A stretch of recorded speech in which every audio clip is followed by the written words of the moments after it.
We are live. Hey guys, I'm Wolfie, and today we got a few things coming up. I know this live is a little bit sudden. I was supposed to go live with Terra Dome.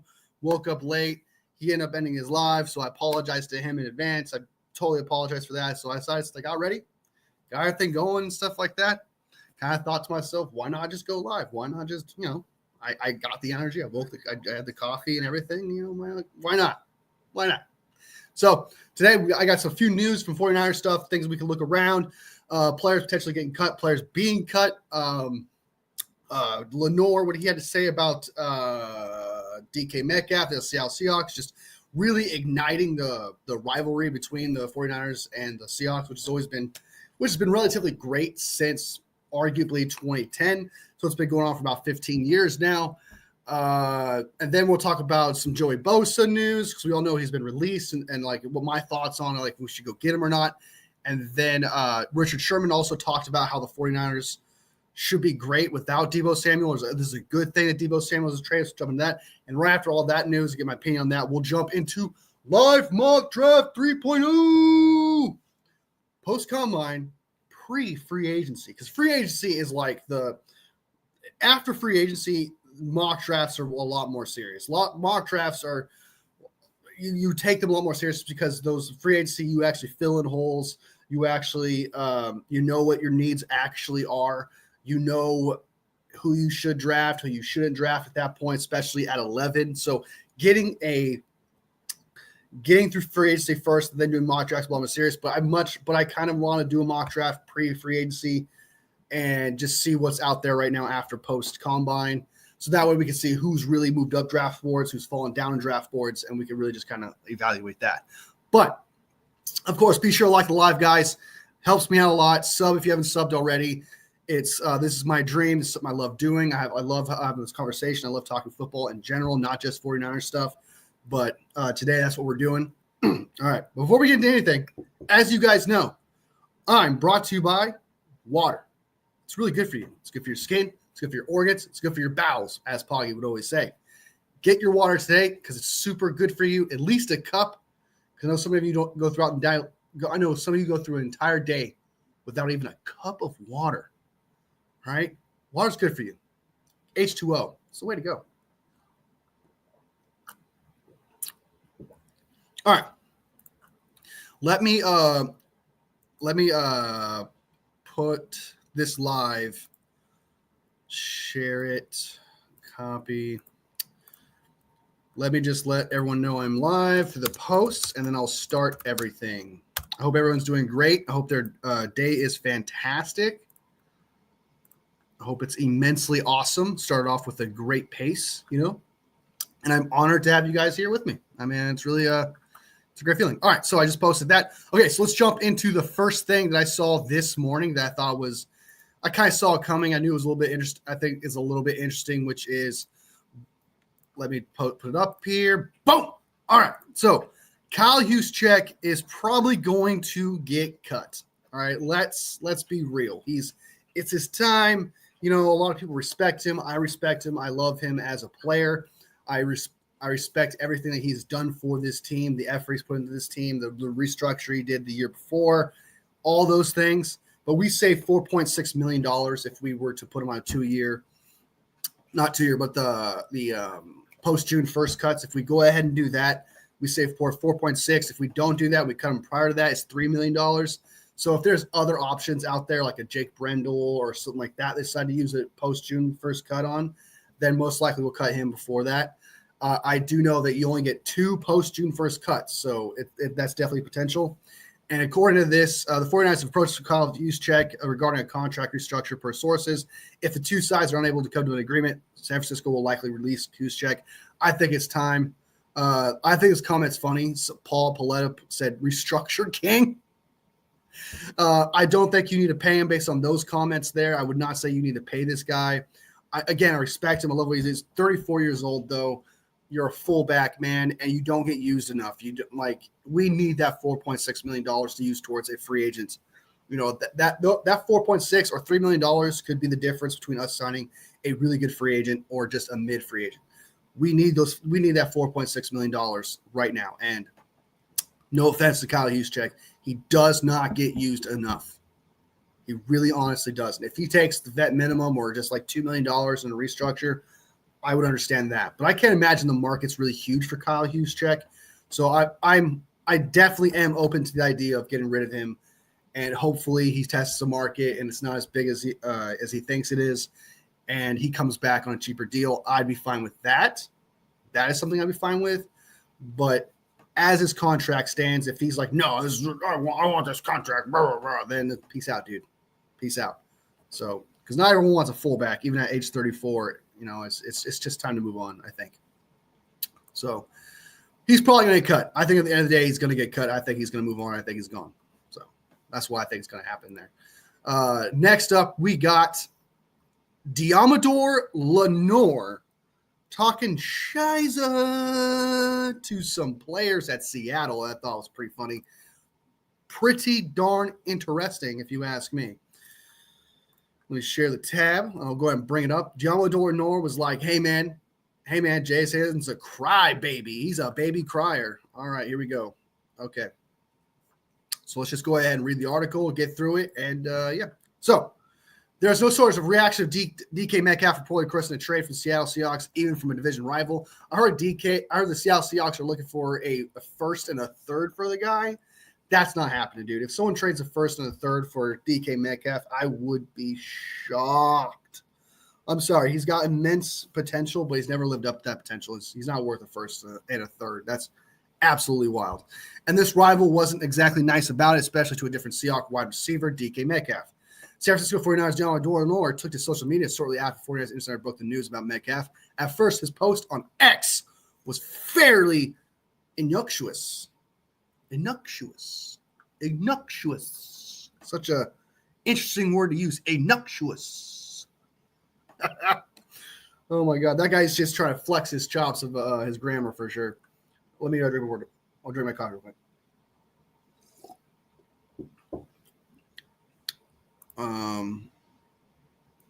It's not popping up on the screen. What the fuck?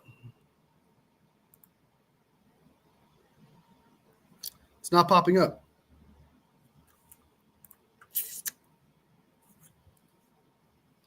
Sorry, guys. I'm trying to get this to pop up on the screen, but it's not. So you guys can't even see it. What the F? The hell is happening? Oh, okay. I got the wrong. Okay. I think I got the wrong. I think I got the wrong thing. Nope, it still didn't pop up. What the heck? I can't. Why can't? Okay, there we go. All right. I was wondering, why can't I share a freaking. I was about to get really upset. I was like, what's happening, man? Why isn't it popping up on the screen? There we go. Okay. Bro, you can't leave Seattle. You're the only one that made that game fun, bro, says Lenoir while reposting a Bleacher Report graphic about Metcalf's report trade request. Had to throw in that credit there for sure for Bleacher Report. He didn't stop there, however. Y'all cannot let DK leave, man. Y'all can't do that. Like who? How am I going to have fun out there? Lenoir said in the video. Njigba, he's be crying all day. He cry. That's all he do is cry. Ref, he holding, ref. Oh, no, don't hurt me. Cry, baby, bro. I'm not worried about JSN. He know that. Look. JSN's pretty good, right? I don't know about him being a crybaby or anything like that, him complaining to refs or anything. I don't recall anything like that on the top of my head. But then again, I mean, there's a lot of distractions with DK Metcalf, who's a bit of a crybaby and stuff like that. He complains a lot, so maybe I don't see it because of him. You know what I mean? But, I mean, this definitely opens the door for a serious, intense rivalry because we're going to have Lenoir for a while. He signed a 5-year contract. He's here for a long time. JSN, I think this is third year, I believe. So, and I do predict the Seattle Seahawks to re-sign him, so he's going to be here for a while. Deommodore Lenoir is just adding fuel to the fire, adding fuel to this rivalry, which makes for even better show, makes for even better games to watch. You know, it's something you want to look forward to. I absolutely love this. I know some people don't like it because, like, why are you doing that? Why are you causing drama or something like that? It's not him crying. That's the one thing I I don't mind players talking shit about each other. You know, that happens all the time. They do it on the field and stuff like that. I don't mind John Lenoir having an open mouth, but he better back it up, right? And he has. He has. In the past year or so, he's been doing phenomenal, and he's been backing up his play. So he deserves some respect, John Lenoir does. So as long as he keeps backing up his play, I'm all for him talking crap. I mean, it's part of the game, you know, but if you're adding nothing to the game but more problems, then stop talking, right? But Lenoir, he backs it up. He has a good stance, is what I'm trying to say. He has a good way to he has a right almost to be like, okay, bring it. I'm going to talk shit. Let's see what you can do. But I'm telling you right now, man, if you fall off the cliff and you're suddenly not good anymore and you get played by JSN, you need to take it on the chin.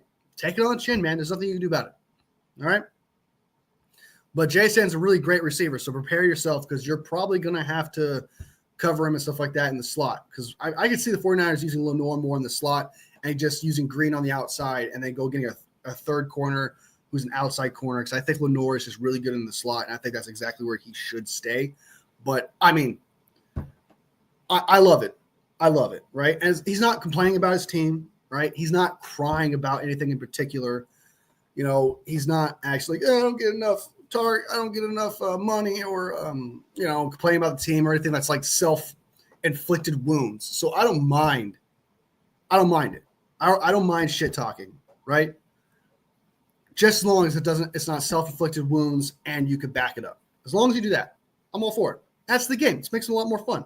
Who doesn't like more fun? You like more fun? I like more fun. You like more fun? I like more fun. Same.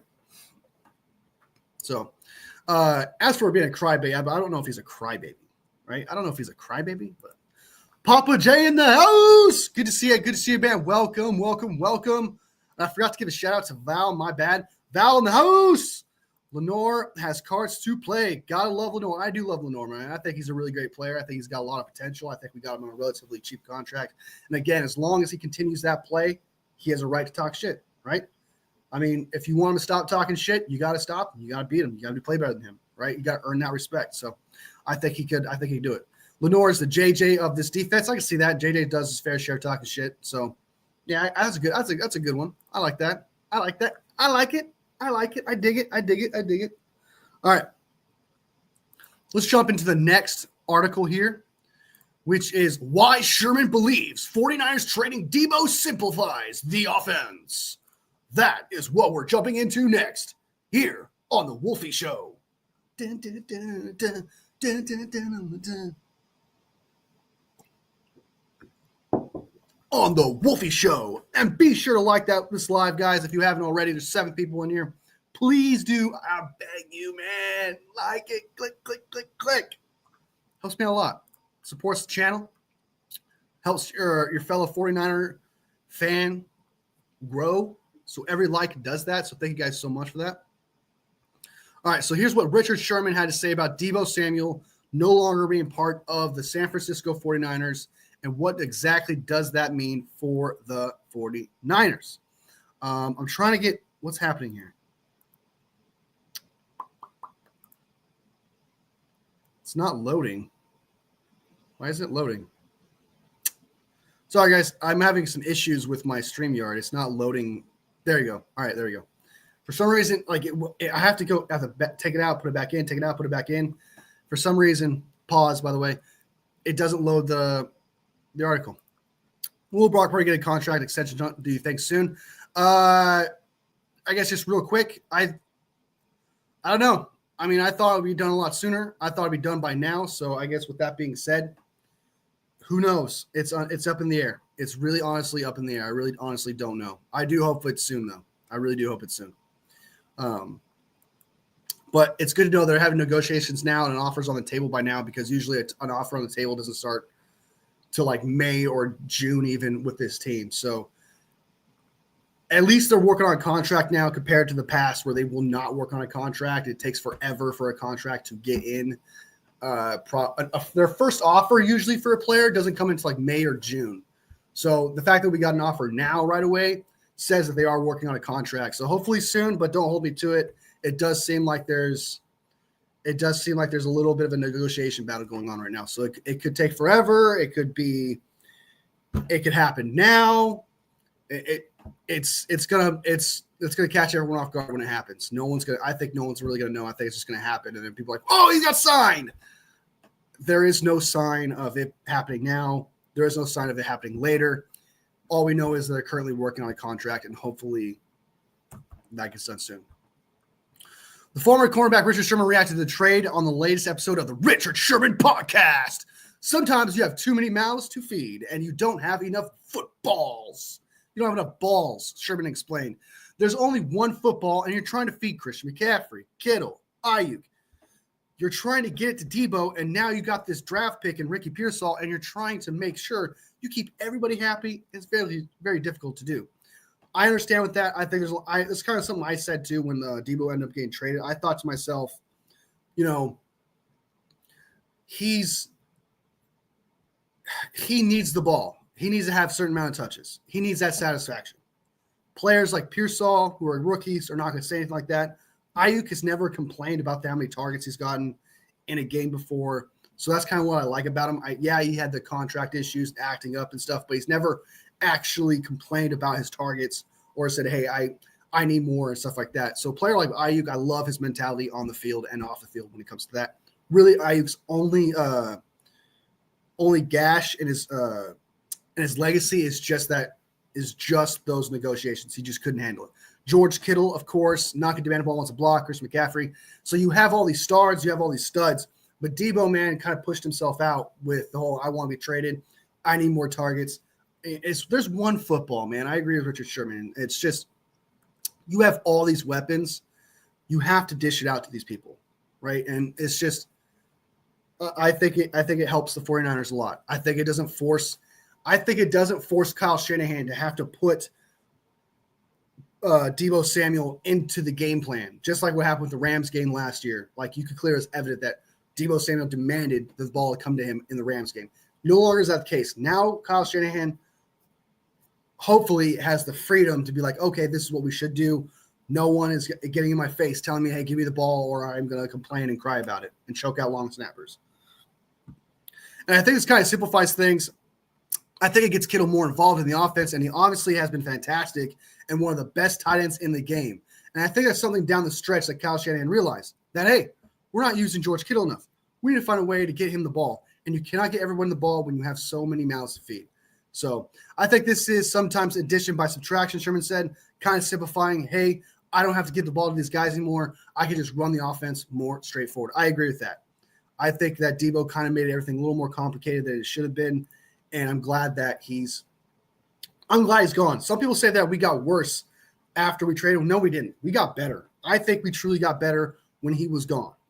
When he got traded, I was ecstatic. I was super happy. I was like, no more crying about it. And it's kind of what Richard Sherman said, man. There's only a certain amount of mouths to feed. There's only one football. And this guy was not worth that headache. He was not worth putting in that effort of saying, hey, all right, fine, we'll put you in the game plan. We'll make you the number one guy, and we'll do what we can. He was not worth it. He was dropping balls, poor route running. He doesn't have the burst anymore. He doesn't have the strength anymore. Doesn't have that chip on his shoulder anymore. He wasn't going to play good for us, and he was not worth. Some players are worth the headache. Some players are worth that. I need to get the ball. Some players are worth it. They really are. Like, okay, fine. This week I'll work on it, get you in the game plan, and do it. Some players are. Debo was not worth it. Debo is not that guy. He's a complimentary piece, and he needs to act like it. Right? I think someone like Ayuk or George Kittle, I guess not the Ayuk of today, but Ayuk of 2023 probably should demand the ball more. That's respectful. That makes sense. He should. He's number one receiver, man beater. He does it all. That makes sense. But George Kittle, he should demand the ball more. But he doesn't, right? Someone like that should demand the ball more. Not Debo. Out of them all, he's a complimentary piece. That's all he is. I don't think he deserves the right to demand the ball like that. I don't think so. Don't copy. I think Kyle kind of threw him under the bus in the game after Debo complained about not getting the ball enough. Kyle concentrated on him giving the ball. That's not throwing him on the bus. I strongly disagree with that. Because Yeah, I'm not gonna get into it. I just feel like we can't just be like, he threw him on the bus. He's a scapegoat. He's this. It's like, dude, Kyle's gonna make decisions, man. Kyle's gonna do things. And it's not just because it's always self-serving. Not everything is self-serving, man. Not everything is, hey, let me make my team worse just so I can throw someone on the bus. Hey, let me just make my team worse so I can have a scapegoat. That doesn't make any sense. So I'm not going to get into it because I'll get a little heated about it. But, I mean, we got to stop this blaming Kyle Shanahan for everything crap. It's getting annoying. Like, I understand, like, he's not perfect. But it seems to me that we're starting to get into a point where everything he does is under a negative microscope. Everything he does is either hey, he's throwing someone on the bus, or, hey, he's a scapegoat. And it's like, no. Sometimes players suck. Sometimes players that you're paying a lot of money to just suck. And you got to get rid of them. I'm happy with it. Sometimes a coach doesn't get along with another coach. They got to get fired. They got to go. Not everything is as deep as, oh, Kyle Shanahan needs to protect his ego. No. Decisions are made, man, because of talent and what you're doing. It's ridiculous that we're taking this to the point of, hey, he's this guy.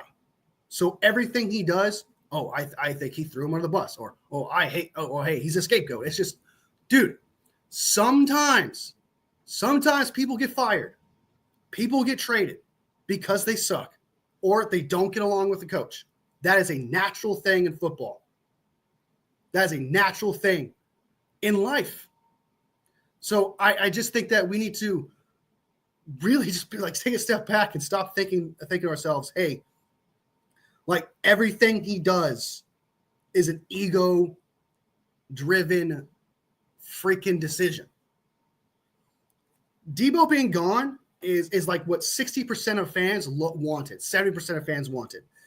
Steve Wilks being fired was like 90% of what fans wanted. It wasn't until retrospect when we got Nick Sorensen that we thought to ourselves, oh, okay. Oh my God, we probably should have kept Steve Wilks. But retrospect is 2020, and it's not fair. It's not fair. Retrospect takes, or I hate retrospect takes. What did you think at the time? What did you think at the time of this firing? What did you think of the time of this trade? Because retrospect takes are not fair. And that's what a lot of content creators tend to do. They'll take retrospect takes, and then they'll say, hey, this is how it is. This is a fact. It's like, no, man. No.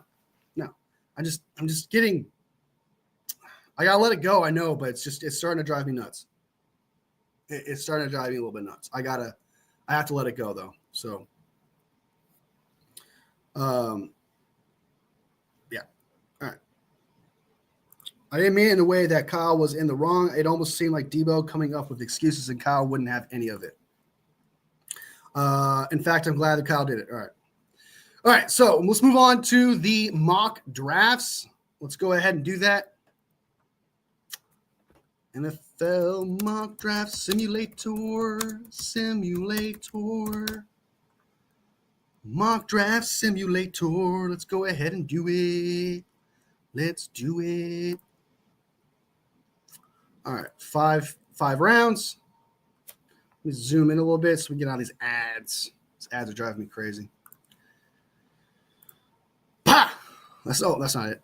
Pa! All right, here we go.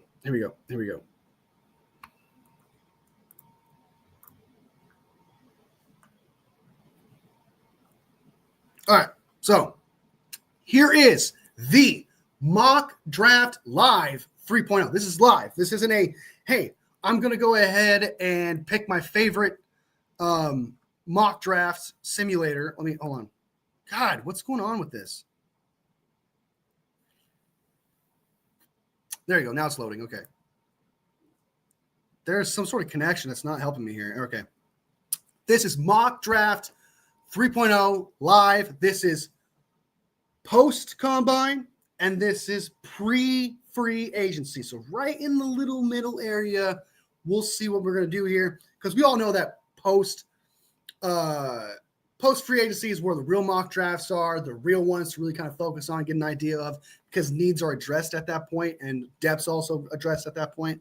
So after free agency, I think those mock drafts will be taken a lot more seriously. But here we are, though. I still think it's good to get a little, just kind of see where players are falling as of like right now in these drafts or in the draft. Like, did a player fall from the first round up into the second round? Did a player, things of that nature. So let's go ahead and jump in right into mock drafts. Go ahead and start it. We could trade. We'll take trades or whatever. Right now, our biggest needs are guard, center, D tackle, D end. We need depth at linebacker. We need a third corner. We need another safety who's relatively fast. We kind of need a wide receiver, but we kind of need more of a route runner guy. He doesn't have to be a number one, so someone in like the third or fourth wouldn't be bad. Maybe like a fourth round pick wouldn't be bad, fifth round pick kind of type wide receiver. Hopefully we get one in free agency, and that's not a problem. So what I'm going to do is I'm going to set precedent before we jump into live. In this scenario, we signed a center, right? Because that's the only place I feel like the 49ers can address the center. We signed a center in this scenario. Then I'm going to say we signed a wide receiver, not a number one wide receiver, but we signed a fast guy. We signed a guy who can take the top off the defense, who's a route runner, someone like Dynami Brown, someone like that. That's what I'm going to say. And then I'm going to say that we have a depth D end. I'm not going to say number one D end, still needs to be addressed, but I'm going to say we have a depth D end and a depth D tackle. So we got a depth D tackle, we got a depth D end, starting center, and a depth wide receiver. That's what I'm going to say what we have. So guard, D tackle, starting D end, biggest needs. Let's go ahead and do it.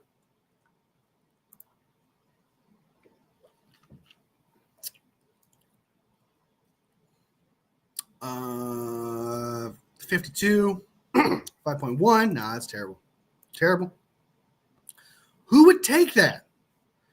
Who would take this deal for the Eagles are trying to finesse? Eagles out here finessing.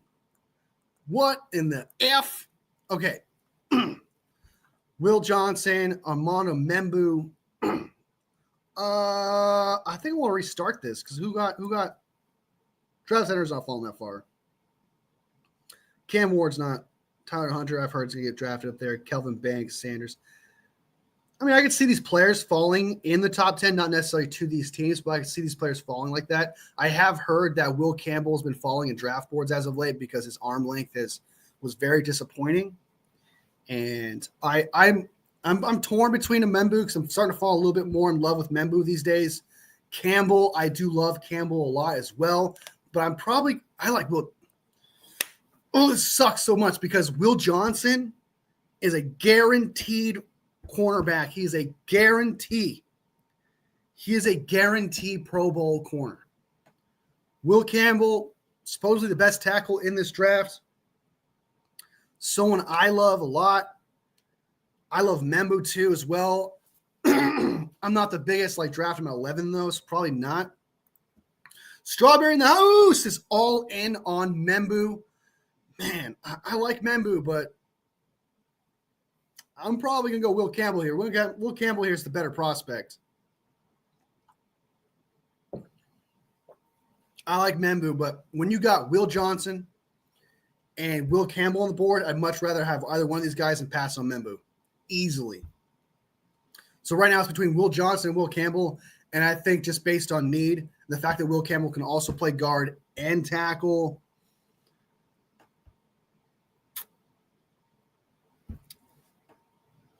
I don't know. That is high praise, dude. I don't know about that. I feel like Membu has the best odds of being the next Trent Williams or Tristan Wirfs. I would not say Trent Williams in there. Size-wise, just doesn't have it. But he is good. I like his potential. I like what he can do. I love his film. I do think he's a first-round player who can play right tackle, hopefully. If not, he can play guard. But I'm easily taking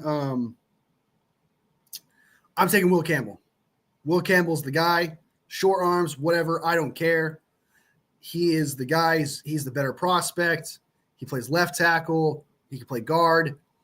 Either place.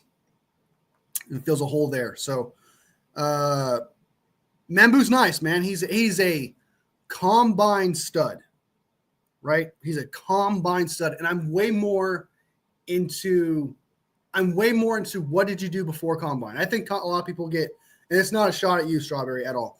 But I think that some people, because it's just what everyone does in general, but this is just me and my own opinion. I think the film that you had and what your opinions were, but pre-combine should be way more higher priority compared to combine. Combine, you can get lost in athleticism. And I think Membou moved up draft boards. And I do think he's going to be a mid-first round draft pick, considering how well he did at the combine. But I'm going to go with my original rating of him. He's a late first rounder to me. Will Campbell I like Will Campbell more. I'm going Will Campbell here. I'm doing it. But I do like Membou. Like, if we drafted Membou at 11, I want to clear this up. I would not be upset. I will not throw a fit because it addressed the need, and he can play right tackle, and he can play guard. So it kind of works out both ways. So trade offer is a 43. Nope, don't want that. 46, the future picks. No, we'll pass on that. So we took Will Campbell at 11. We had a choice between Will Johnson, and the other one was Membou. I like Strawberry. Like I said, I do like Membou. I like what he could bring to the squad. I am a fan of his, but definitely. Matthew Golden falls out of the first round. Nick Emeori, oh my God. Grace, there is a pick of the litter here, guys. There is a pick of the litter. We can go with either one of these guys, and it would be a hit, except for Omarion Hampton. So what we got to work with is Golden, Amon Wari, Nick Scorton, and Gray Zabel. Oh my God. Gray Zabel, Nick Scorton. I like Nick Scorton a lot. Gray Zabel could play. He could play center and guard. We got an edge. Jack Sawyer, Princely. Princely's not falling to 75. Jack Sawyer's not falling to 75. Jordan Birch. I don't mind Jordan Birch. I'm not in love with that many D-ends at this point, so I think I got to go D-end here. I think I got to go D-end and then trade up. Oh, but Nick Emeori is so good. But we could probably get Makuba later. Edge. I like Nick Scorton. I really do. Nick Scorton to me is a first-round edge player. I also like Prince Umanamelian. I like him a lot.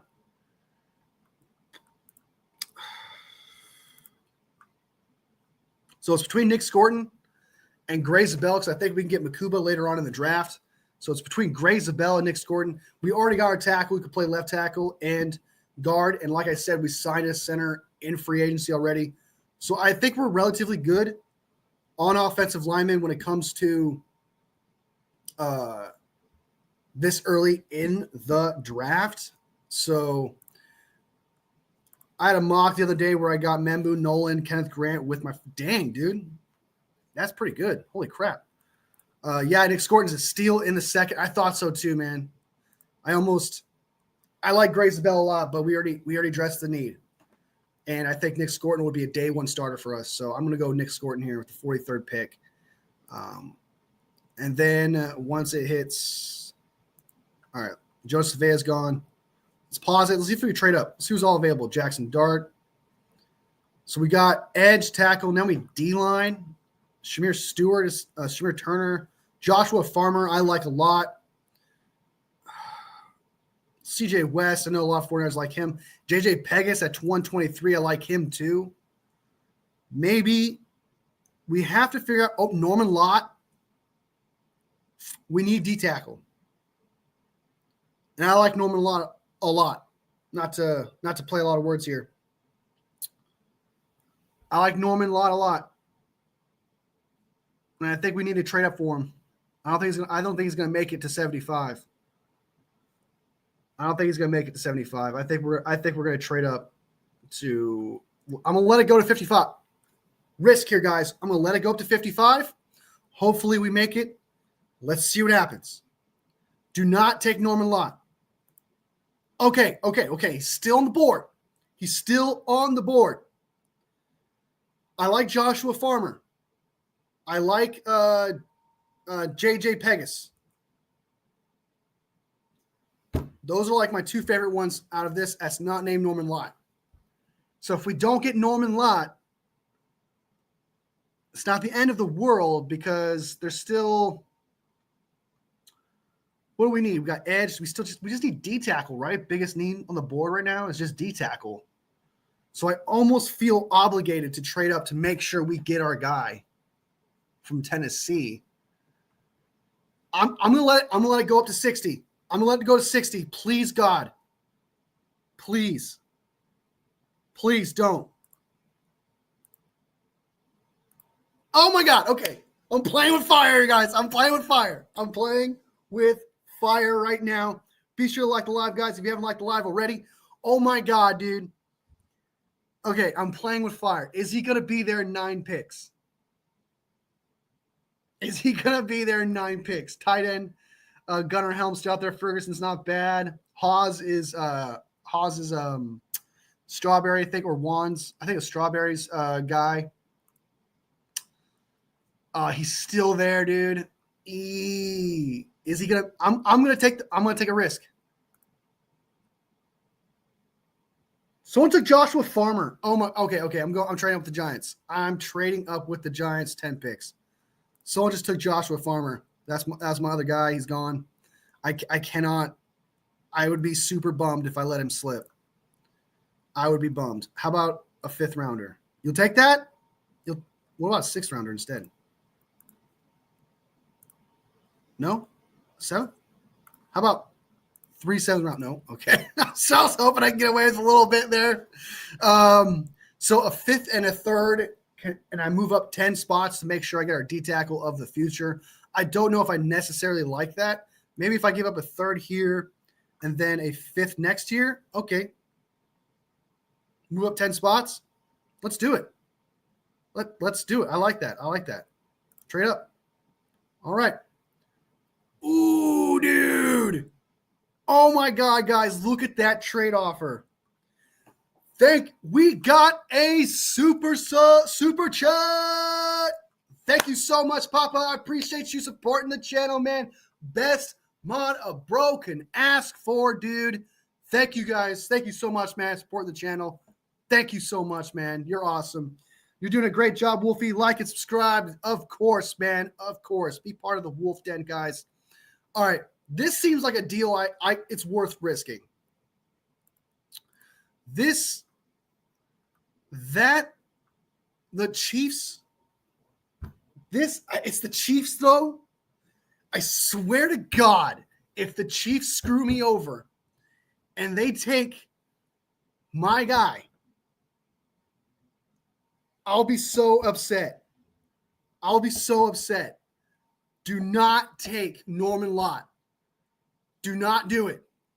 Don't do it. It's just too good of a deal to pass up. This is too good of a deal to pass up. Don't do it. Thank God. Let's go, baby. Let's go. Okay. Oh my God. All right. Woo. All right. So we just traded with the Kansas City Chiefs. We missed out on Noah. He's a good wide receiver. I like him. And we're going to take our guy, Omar Norman Lott, with the 66th pick in the draft. Let's go, baby. Oh my God, this is a good draft. So far, this is a good draft.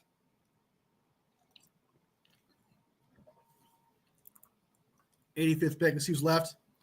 I don't like Shemar Turner, guys. I'm not the biggest fan of Shemar Turner, to be honest with you. Caldwell's he was depth on that chart. Jordan Phillips is a little bit small, so is CJ West. Edge, what we got? We got Swinson. Olafamia Adeo, whatever his name is. I know the 49ers love this guy, and I actually do like his tape. I do like him. I don't mind having 2 edges and then getting two D tackles. But I think at this point, we need a tight end. And all the tight ends have been taken. No, there's Gunnar Helm is still on the board. Ferguson's not bad. Haas is not bad. Lackey is not bad either. I like these 3 tight ends. I like these 3 tight ends. And I think oof.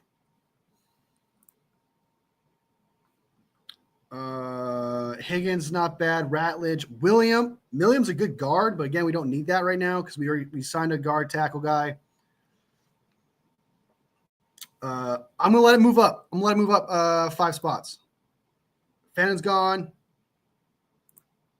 Whoa! Oh my God! Who did I miss out on? Ferguson. Damn it. Gunnar Helm is still on the board. I didn't know Fannin Jr. was still on the board. I would have traded up for him there. I did not know he was on the board. I thought Gunnar Helm was the last guy. Seriously?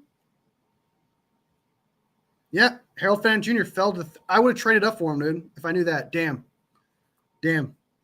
I got to make sure we get our tight end guys. And I like Gunnar Helm. I think he's a really good blocking tight end.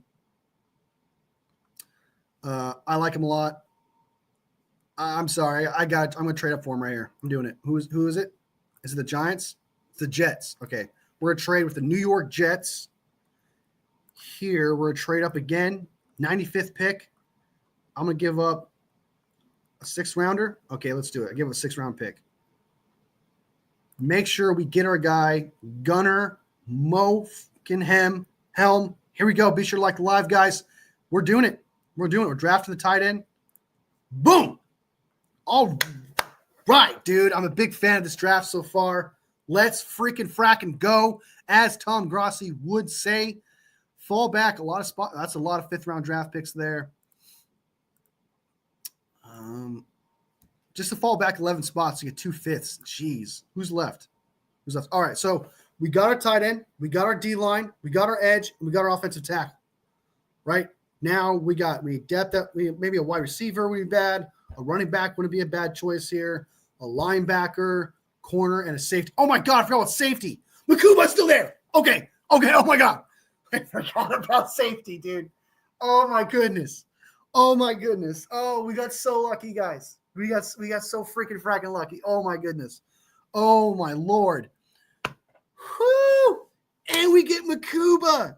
We're getting Makuba at absolute steal with this pick. We got Makuba, baby. I totally forgot about safety, man. Got lucky, bro.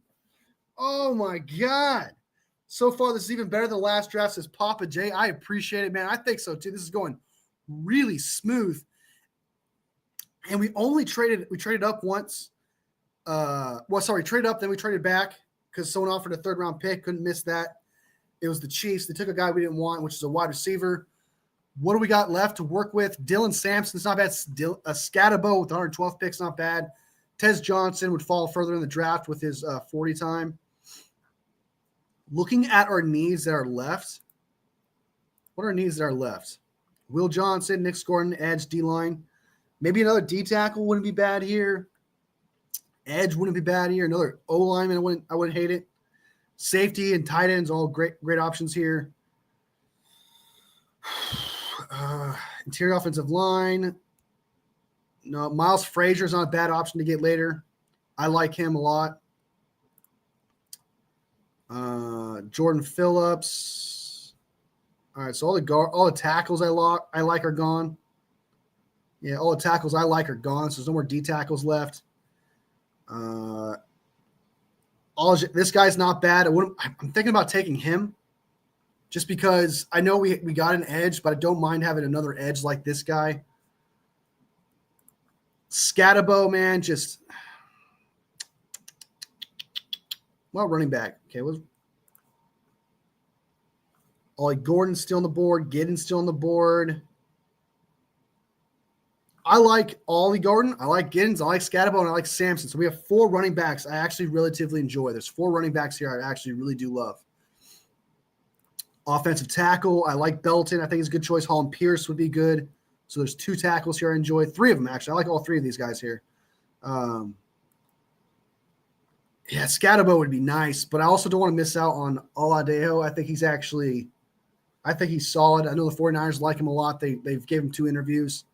Corner, we got Zion. Dorian Strong is still out there. God, there's so many good options to go with. I'm gonna go running back here with this pick. I'm gonna take Scatabo. I think he's just I think he could place. I think Scatabo could take. I agree with you. I think that's a good point, Papa J. I think he could take a lot off of a CMC. He'd be good for 2 running back sets, one to the left, one to the right. I think he'd be good in the I formation. I think he'd be a great fullback. I think he immediately replaces Kyle Juszczyk with a higher ceiling, especially on short downs, goal line situations. He's good in the passing game. He's a threat everywhere. He has a fumble issue, and his speed is the only problem. I like Dylan Sampson a lot, but I think you can use Scatabo with a lot more than just a running back. He's not just a running back. He's like a fullback, running back kind of type guy. He's good in pass blocking. He can pass block as well. Ollie Gordon's my draft crush running back, but I'm going to go Scatabo here just because he can do 2 things. I'm taking Scatabo. Pause the draft real quick. All right, so we got the running back that we need. We got a safety, tight end, D-line, edge, offensive tackle. I think we got all the needs we need. Now we just need depth at linebacker. Corner, I'm assuming we got depth there in free agency. We got the safety. Who's backers left? No. Wide receiver. Nick Nash be a great 5th-round pick choice. No. Belton, Luntz, Pierce. I'm gonna probably draft Pierce if he falls to us. Pierce, Nick Nash, D-line.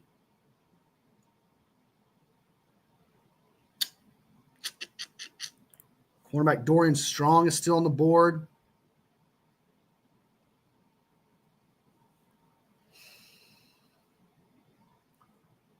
I'm going to let it fall.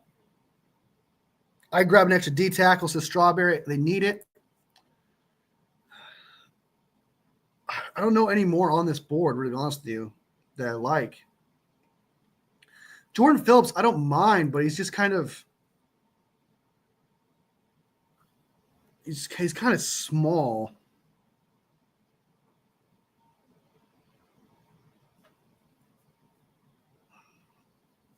Elijah Roberts, maybe.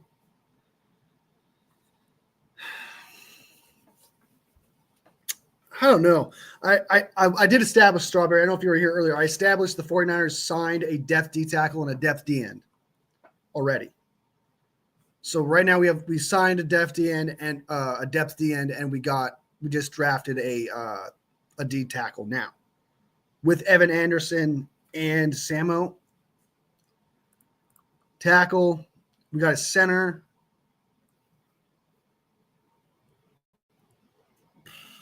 Papa J says, yeah, D tackle's highly needed. All right, fine. I'll hear you guys out. I'll go with Jordan Phillips. I'll trade up to make sure we get a D tackle, another D tackle here. I'll trade up to make sure we get this guy. I would still draft another because his depth is a multi-year player. I was thinking like 2 years. Not a 1-year deal, usually like 2 years. It's usually what they sign players to. Jordan Phillips, I'll trade for Jordan Phillips. He's a bit small. He's 6'1". He's a bit small. He's 6'1". But he's good. Who is it? Who are we trading with? Denver? Trade up for Denver. Like Collins has 1 year. Yeah, that's true. Elliott 1 year. That's true. Yeah, that's a good point, Strawberry. That's a good point. Denver, I'll trade up. I'll give you 3 7th-round draft picks. They wouldn't do that in real life. So I'll give them a 5th. And a future 5th. They'll take that? Okay. You want to take that? Okay. All right, we get up 2 5th-round draft picks. Trade up to the 21st pick. Make sure we get a D tackle here. And I'm going to draft. Who's the steals they have for us as a quarterback? We're not doing that. Ola DeGeo is still on the board. Jesus. Oh, my God. Linebacker. Stutzman's been taken. Bossa still on the board. There are a lot of players named Shamar in this draft. I'm not gonna lie to you. This is the third guy in this draft named Shamar. That's a unique name. That's actually wild. D-line, I guess we'll take Jordan Phillips. Elijah Roberts. I think Elijah Roberts might actually not be bad. Hold on. 23. He is 6'4", 278 pounds. He's a tweener. We're going Jordan Phillips from Maryland. That's who we're taking here. We're making sure we get our D tackle. We got our D tackle. Okay, so we got 2 D tackles officially. Trade up, no. And nope. Okay, so we have 2 picks left in this draft. We got 2 D tackles. We got Nick Gordon, Amar. So what do we need next? Like what? A wide receiver, linebacker, corner, and another tackle, I think would be nice. So we got 4 needs with 2 picks left. Got Holland Pierce. I love Holland Pierce. I'm going to draft Holland Pierce just because I'm absolutely – I love this dude's metrics. He's got this. He's 6'8", massive human being. He pancakes people, has excellent tape. He's athletic for his size. The only problem that people are questioning is just where he went to school. But if you just went on film and you didn't know about his school, you would think that this guy was a second-round pick. This dude has the wingspan. He has the arms. He has the hands. He has the size. He is your ideal left tackle in general. Left tackle, I mean, in every way. My comp, not saying he's going to be this player, but my comp for him is someone like Trent Williams. This is a 6'8", massive human being who's athletic. And if it wasn't for his school, he would have been drafted way sooner. I'm going Holland Pierce to make sure we get this guy. I like him way too much, especially his value at the back end of the 4th round. Bam. We now have Will Campbell who can play guard and tackle, and we got Holland Pierce, who I think is going to be a good future left tackle that I love a lot. So we got O-line, we stressed D-line, we got our D end of the future, we got our safety of the future. Ransom's still on the board. I like him a lot. Edgewise, David Walker, I know what's his name? Larry Krueger is a big fan of David Walker right there.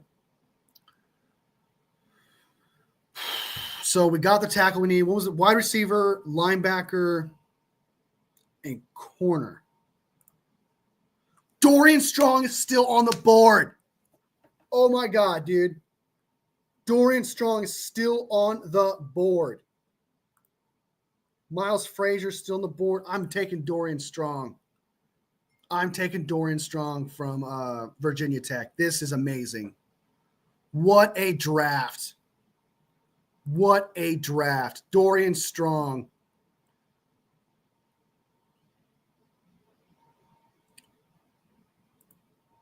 Dorian Strong. That is incredible. Okay, so who's left that we could probably trade up for the end of this draft? How many picks? 1, 2, 3, 4, 5, 6, 7, 8, 9 picks in this draft. I think so. Wide receiver, who's left? Felton, White, Williams. Oh, someone took Nick Nash.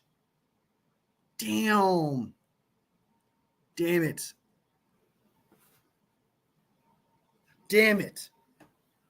There's no wide receivers I'm interested in. Chase Lund's not bad, but we already got our tackles. Miles Frazier, I don't mind trading up for. Now we have 3 offensive linemen. Corner, we're good on corner. Safety, we're good on safety. Linebacker, Jeffrey Bassa still on the board. I like Jeffrey Bassa. And I think that's what we're gonna do. We're gonna trade for Jeffrey Bassa, make sure we get a Jeffrey Bassa. If we can. I don't know if we can actually. I'm gonna let it get to the end of the 5th round and see if we can trade for Jeffrey Bassa here.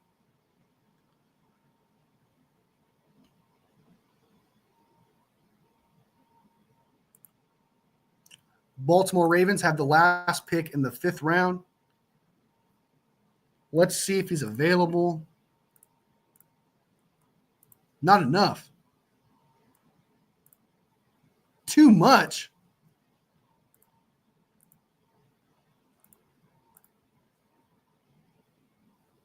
What do you mean? A 1-for-1 trade's not? That's too much? That's too much. Okay. Accept trade. Did it freeze?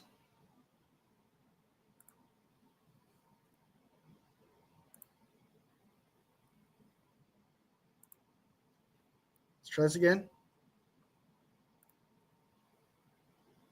It's frozen. What the hell's happening here? What is happening?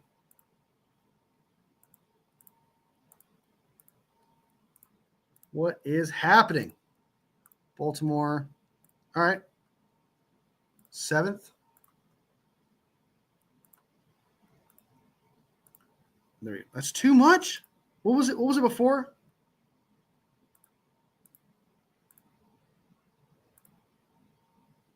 What do you mean it's too much, man?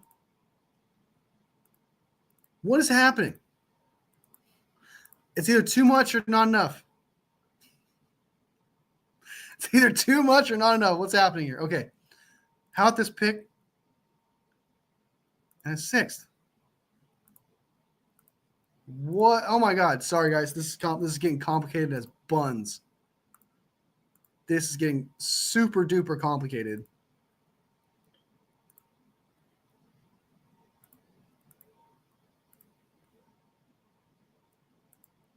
There you go. Okay. Jesus. It's not letting me trade. What is going on? Okay, I'll trade with Buffalo. Let's see what happens. See what happens with Buffalo. Let's trade with Buffalo, okay? It's not letting me trade with the F.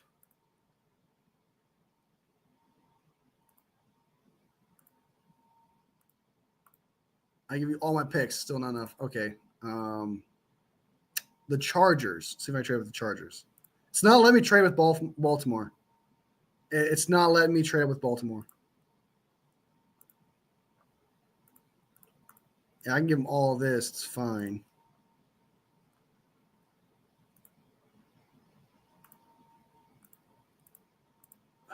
Can't do it there. Baltimore's the only choice, but it accepted my trade. It was like, hey, accepted.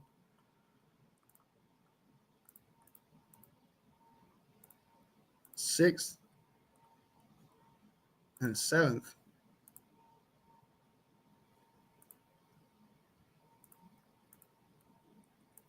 Oh my God, dude! Why won't it won't let me trade with Baltimore? It won't let me do it, guys. It's not letting me trade with them. It's giving me the F. It's giving me the finger.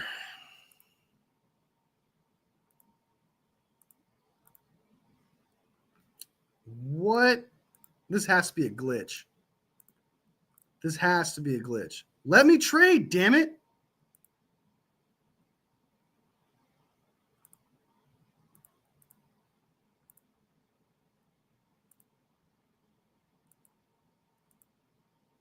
Okay, now, dude, why? What are you doing, man? You accepted it or whatever. Okay. Let's just say we traded. Let's just say we traded, and let's just imagine that we traded here. We traded up in the for the last pick of the 5th because obviously I accepted it. It was like, hey, we take your deal. Okay, let's just imagine that it did. If we did trade up, okay, we got Jackson Haas, who's Strawberry's guy. Okay. Next, then we got Miles Frazier, who I also like as an interior offensive lineman. So one I actually really do enjoy. So we got another offensive lineman we could take, which is not the end of the world. Jackson Haas, which is a good option there as a blocking tight end, according to Strawberry. Who else do we got? Luke Condra, offensive lineman. Lampkin, I heard a lot of people like him. I don't think he's worth trading up for like that, though. Luke Lackey, I like Lackey more. I like Lackey a lot. Clay Webb from Jacksonville State's not a bad option either.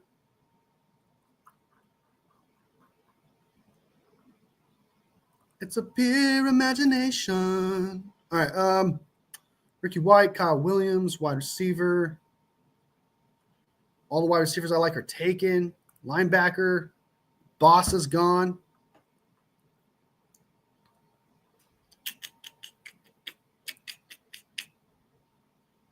Balls. Okay, in this draft scenario, guys,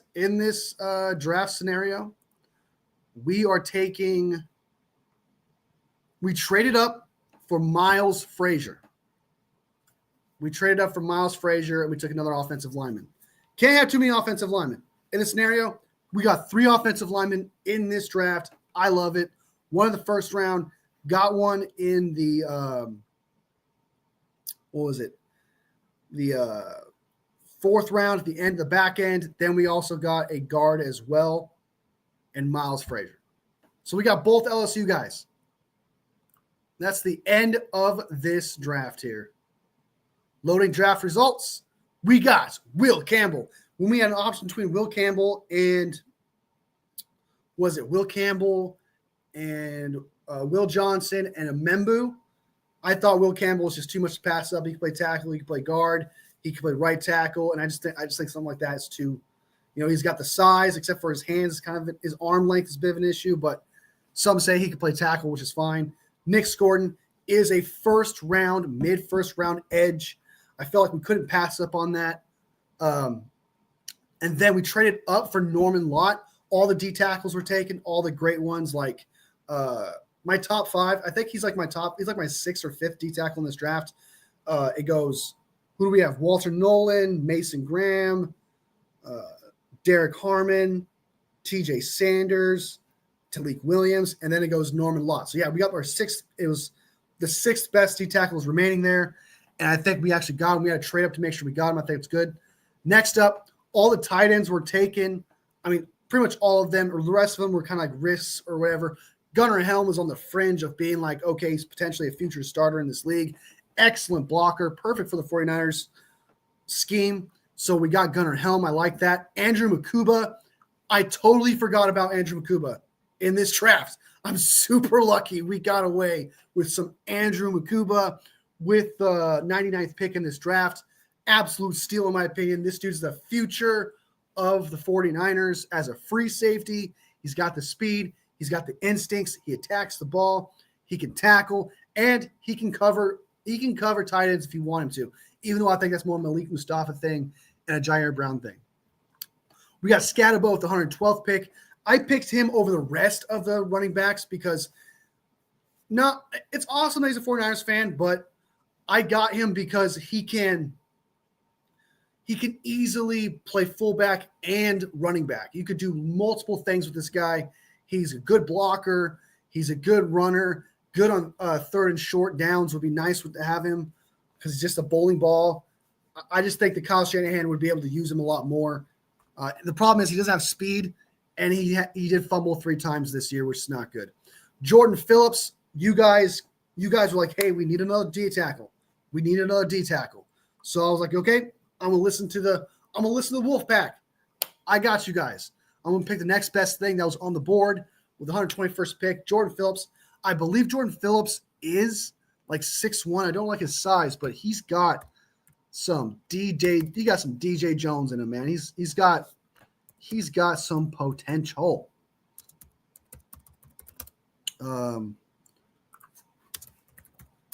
it Jordan Phillips? Oh, there we go. All right. He is 6'2". Sorry. He is 6'2", 312 pounds. I like what he brings to the table. I love his energy.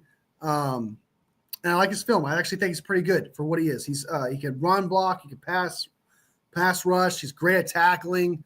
He's someone I think he could do it. I think he could play D tackle despite his 6'2" size. So I think that's actually a good pick there. Holland Pierce is a project, by the way. Holland Pierce here is a project. We don't know what he actually is at Rutgers, but my God, is he everything you want in a tackle. So I think Holland Pierce, 139th pick. Dorian Strong was just a steal. This guy, to me, is one of my draft crush corners. I have maybe about 3 draft crush corners. Dorian Strong from Virginia Tech is one of them. Dorian Strong, Mello Dotson, and Will Johnson are like my three favorite. I am not saying Dorian Strong's better than the other guys ahead, but I just love Dorian Strong's game where I just have a draft crush. Same thing with Mello Dotson from Kansas. I like him a lot too. So we got a draft crush of mine. We got another draft crush in Holland Pierce. We got Scatabo, who's just awesome. Makuba, another draft crush guy. Gunnar Helm, I like him a lot. He's in a lot of my mock drafts. He's just a good block, tight, and catch the ball. Norman Law, I like him. Scoring Will Campbell. This draft, graded. Let me know what you guys think. Was this a good draft? B, A, C, F?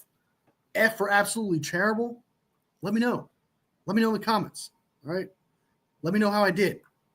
Was this good?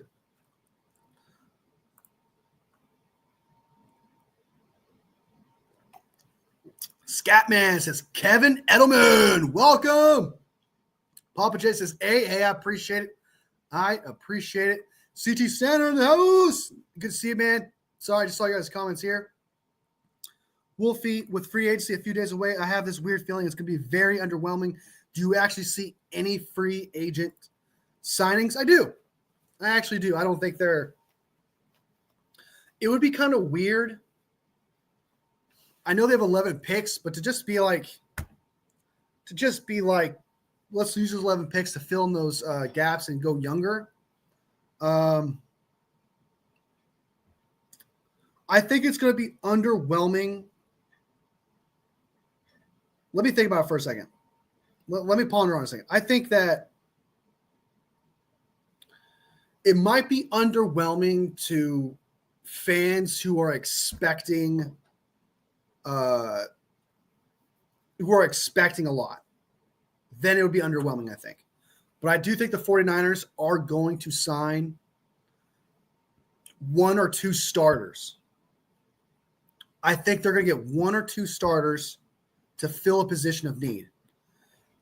Maybe not for a long-term contract, like 5 years kind of type guys, but I do have a feeling they're going to draft a guy who would start at guard, a guy who would start at D tackle, right? Hopefully a guy who would start at center. Maybe even DN with Joey Bosa, because Joey Bosa got cut, and I heard he's been linked to the 49ers a lot. He might be able to take a pay cut. Also, he's not worth a big contract. So you can actually pay that guy probably cheaper money than expected and get Joey Bosa. The problem is just his injuries is his issue. I think the 49ers are going to sign 2 starting players, and the rest are going to be depth. People are going to expect the 49ers to sign 4 or 5 starting type players. I think there's going to be about 2. And who those 2 are, I don't know.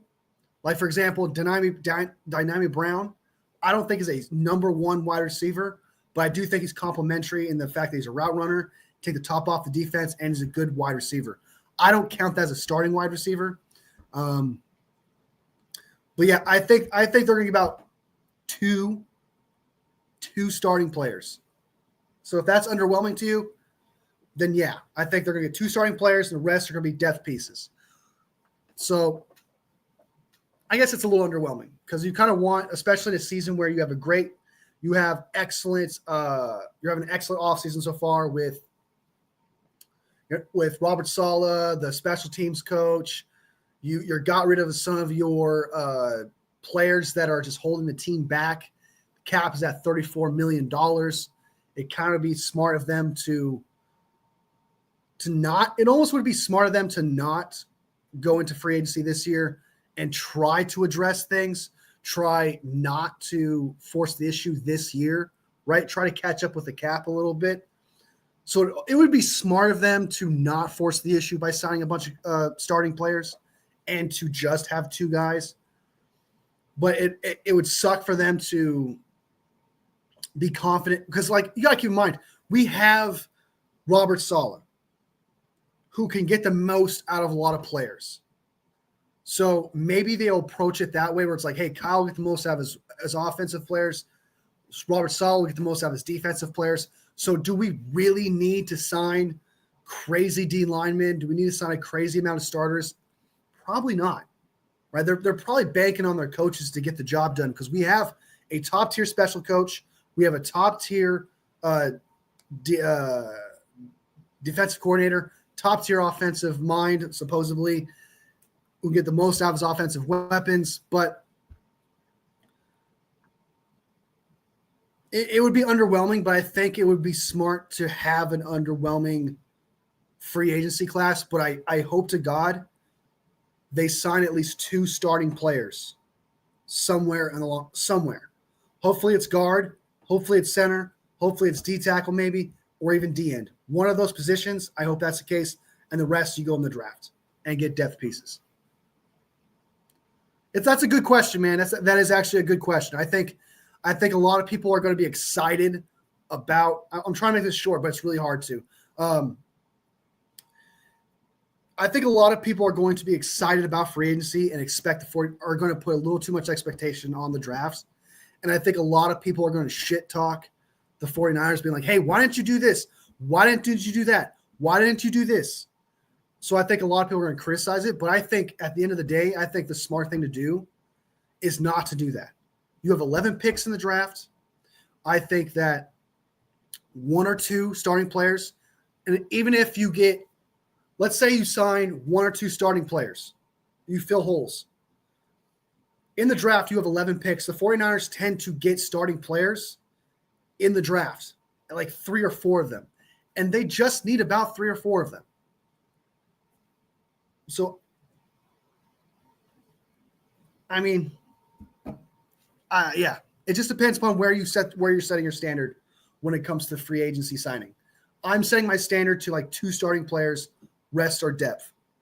That hopefully work out even more because Robert Saleh can work some magic, right? And I think Brant Boyer can work some magic if you set him up with some special teams players. They're not expensive.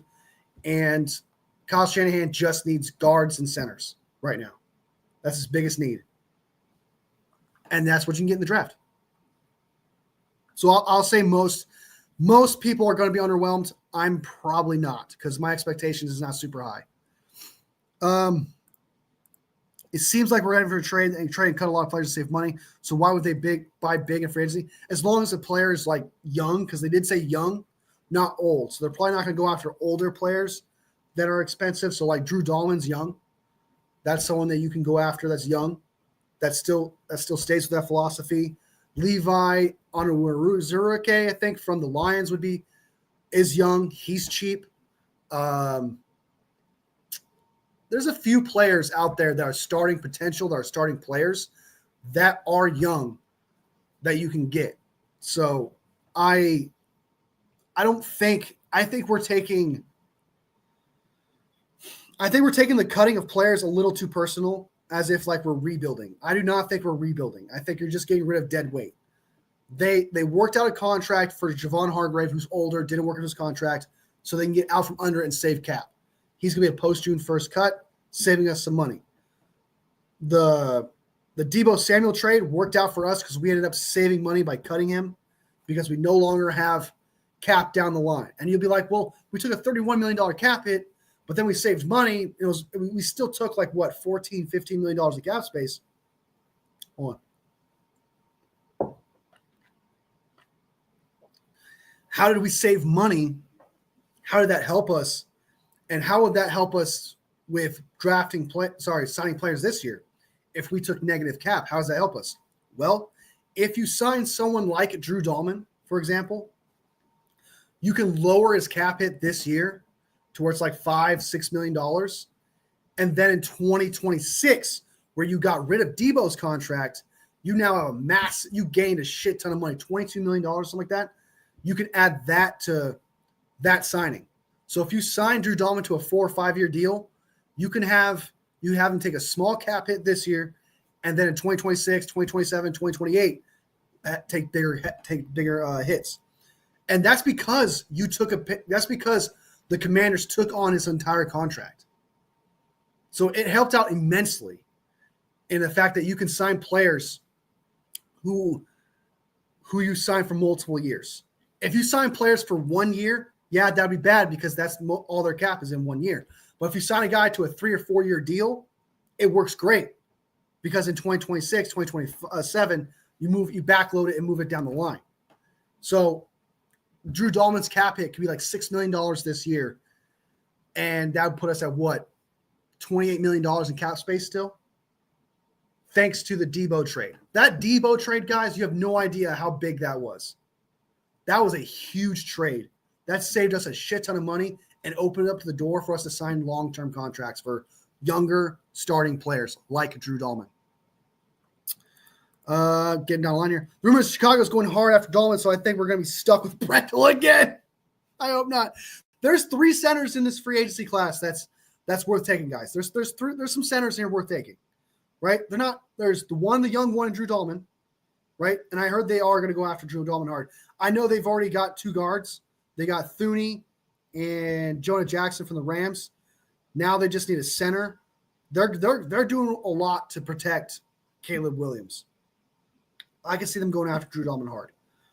But if the 49ers came out of this free agency class with just signing Drew Dahlman and the rest are depth pieces, that's a W. That is a W. That's a win in my book. So I already expected two starting players to get taken. If they go all out, sign Drew Dahlman to a massive contract, right? And they have to pay a little extra money, right? Thanks to cutting Kyle Juszczyk, that kind of opens the door if they do that.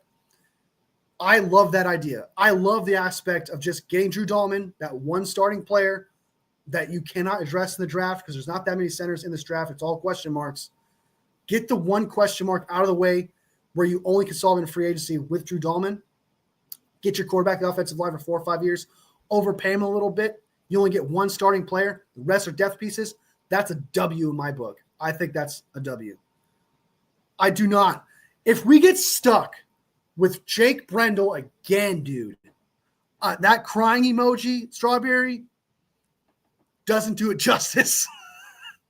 I will lose my shit. I will absolutely lose my shit. But I will wait until after the draft to make judgment that we're stuck with Brendel.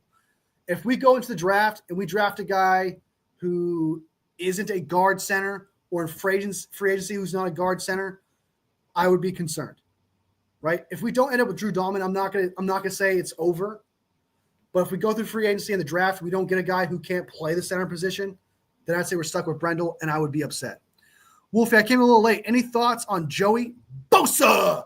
Honestly, I like it as long as he takes a cheap contract. If he takes a cheap contract, I understand his value right now, willing to take a little bit of a pay cut to play with his brother, I would do it. But I certainly wouldn't rely on him to start for the rest of the year. And as you know, availability is the best ability. So I'm not going to – I would sign him. I would give him a shot because he's got high potential, right? Especially with Robert Saleh, with a real defensive coordinator. I think he could do some damage, but you can't rely on that. So if you were to sign Joey Bosa, you still need to address it in the draft. You still need to get depth in the free agency. It's just too much of a risk to be like, okay, we solved the DN issue. We got Hennessy. Is Brendel better than him? I don't know. We'll see. I can't make a judgment on that. I hope so. I mean, it can't be much worse. I mean, if it's Brendel, a moldy piece of bread would be better, right? But I doubt he's a massive upgrade. Dahlman took his job, so he's not better than Dahlman.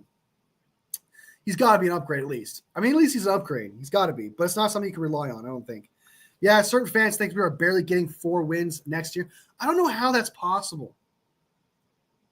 Like we with that hard-ass contract, with that hard-ass schedule that we had last year, we had 6 wins, and we were close to winning a few of those. We now have probably the easiest schedule in the NFL. I don't understand, man. Like, did people think that Debo, Hargrave were like the glue to the team?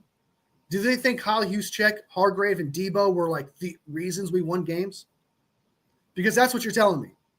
If you're saying that we're only going to win 4 wins next year with that schedule, with the coaching staff that we have attained, right? You're telling me that Debo Samuel, Javon Hargrave, I guess Charvarius Ward, that's a bit of a downgrade, and Greenlaw, he was not even there in the first place to contribute to those dominant games we won. And so you're saying Debo, Hargrave, and Juszczyk were the reasons we won games. It's just like, look, I have this philosophy, man. I have this philosophy. There are just certain people out there who cling to negative things so that they can feel better about the situation. If you set the expectation low, you can enjoy the highs. That's what some people do. Some people just refuse to believe in stuff. They refuse to give any credit. So that way, when they get disappointed, they could be like, hey, I was right. And when they're proven wrong, they can be like, hey, but at least we're winning. So it allows them to eat their cake. It allows them to make the cake and eat it too. It allows them to have their cake and eat it too, man. That's what it allows them to do.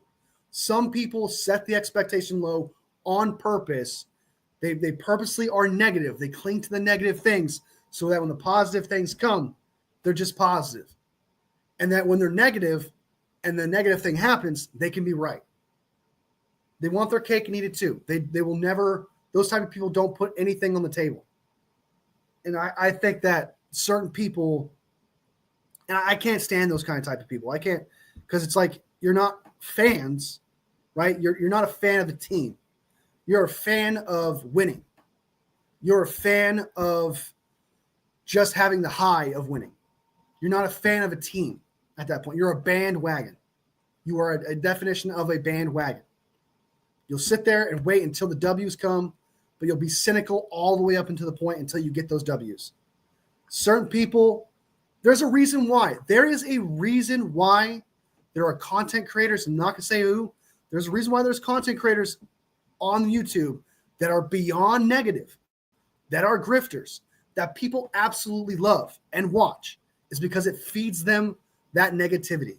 It feeds them that confirmation, right? It creates a, I don't want to say cult, but it creates a group of people that support each other and they can complain to each other because sometimes being negative creates that dopamine in their brain. It satisfies them. And that's just the case. They never put anything on the table so that way they don't lose anything.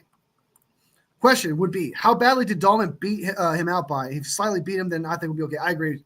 That's actually a good point. Like, if it's just slightly beat him, yeah. Joe Boyd in the house. The 49ers will not make the playoffs because they are letting too many important players leave in free agency. I disagree with that 110%.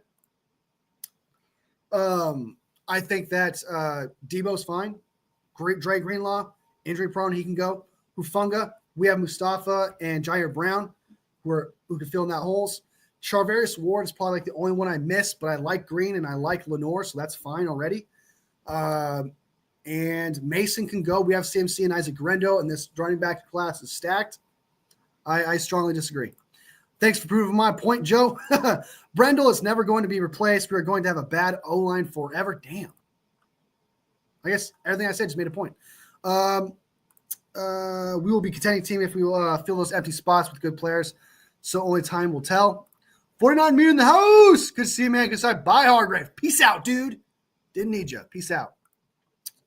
Kyle never drafts well early. They need to stop reaching on players. I disagree because Pearsall is working out. Green is working out. Pooney is working out. Mustafa's working out. Gurendo's working out. That's an excellent draft. That's an excellent draft.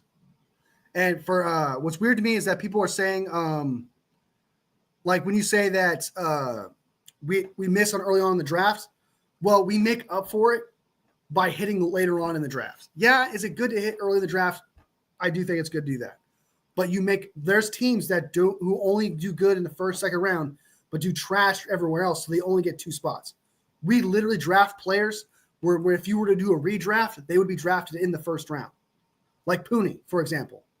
Pooney would be drafted in the first round of last year if we did a redraft. We got him in the 3rd round. So for whatever the 49ers failed to do, we would be better, right? If we didn't nail those first-round draft picks, we would be better. But we still get starting caliber players where other teams do not in the 3rd, 4th, 5th round picks. It's crazy. And it's just weird to say that we don't draft well. We draft just fine. It's just the first round. It's first round that's the issue here. Yeah, Chicago won't grab on the offensive tackles with their 10th pick. We'll see. I think that's potential. The only way the 49ers can get Joey Bosa if the price is right, I think a 1 year, $12 million makes a lot of sense in my opinion. Yeah, it's got to be relatively cheap. It can't be that hinders them. I'm worried we're heading for a huge rebuild. I strongly disagree with that. Not even close. Sign me up for Joey Bosa depending upon the contract and need to add more defensive linemen. Yeah, you just can't rely on him. He did well with Gus Bradley as DC with the Chargers. You were right. There's better emojis. There you go, Strawberry. There you go. Sup, Bob J. Why trade Ayuk when they then you have a huge deal dead cap? That'd be 55 and plus and dead cap. No, they already figured it out that if they were to trade him before August 1st, April 1st, they can get out from under that huge deal. So they would just take a cap hit this year. I've heard different numbers between the cap hit. I've heard it's like $8-something million. I've also heard it's like $18 million. So it's like no one has actually come out and told us the actual dead cap you would take this year. But if they were to trade him before April 1st, they get out from under that contract and they're fine. So they would not have to keep paying for it. We're still paying for Eric Armstead. That's fine. He had to go. I'm fine with it. I agree. Point. I agree to Ayuk if they trade Ayuk for peanuts. I would like to keep Ayuk and stuff. I don't think Ayuk actually is getting traded. What a lot of people are getting really tied up on here is they're thinking that Ayuk's definitely getting traded or he's actually being shopped. He's not being shopped. Ayuk is not being shopped right now, guys. The 49ers are just accepting phone calls. Something has already been said. As long as Kyle's been here, John Lynch has been here.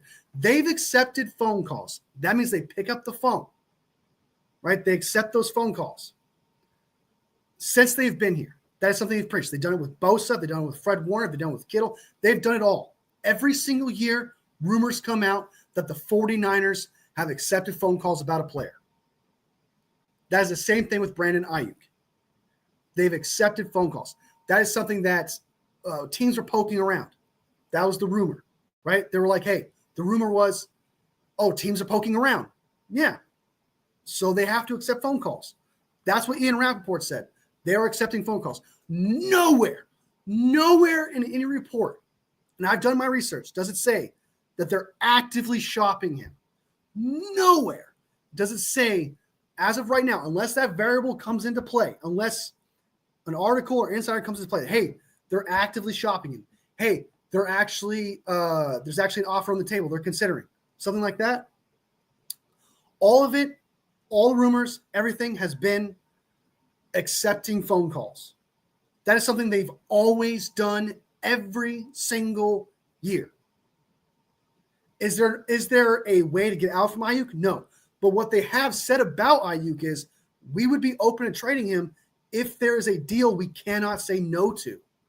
That is something they said about Nick Bosa. That is something they said about Fred Warner. That is something they said about George Kittle. People are accepting phone calls as them shopping him. He's not being shopped.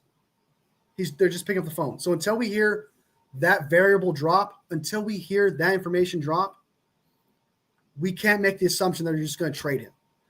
Everyone's getting caught up in this. Everyone's getting caught up in Debo being traded. Oh my God, Debo traded. So that means Ayuk's getting traded. Who else is getting traded? It's just the hype of the situation that everyone is just getting sucked up into. And it's free agency time. A lot of people, a few players on the trade block. But until someone says, hey, Ayuk's on the trade block, the 49ers are actively trying to trade him. Still something like that comes out, then I would understand. Then I'd be like, okay, then it sounds to me that there's potential you can trade it. But nothing like that's come out. So we need to cool our jets, smoke some pot, drink some coffee, drink some water, and just be like, relax. We're not trading Ayuk. There's not enough to say that's happened. Brent will never replace because of the favoritism. He's 34 years old. He's got to get replaced at some point. The 49ers aren't going to fix their O-line or the trenches. Damn, Joe. You need to smoke some pot, brother. He needs to smoke some. He's a fan of yourself. We're going to get stuck with Brendel because Forrester hates fixing the O-line. Damn, dude. Like, we're not going to make the playoffs. You think we're going to have a huge break? We're going to have a huge rebuild situation, which I don't see how that's the case.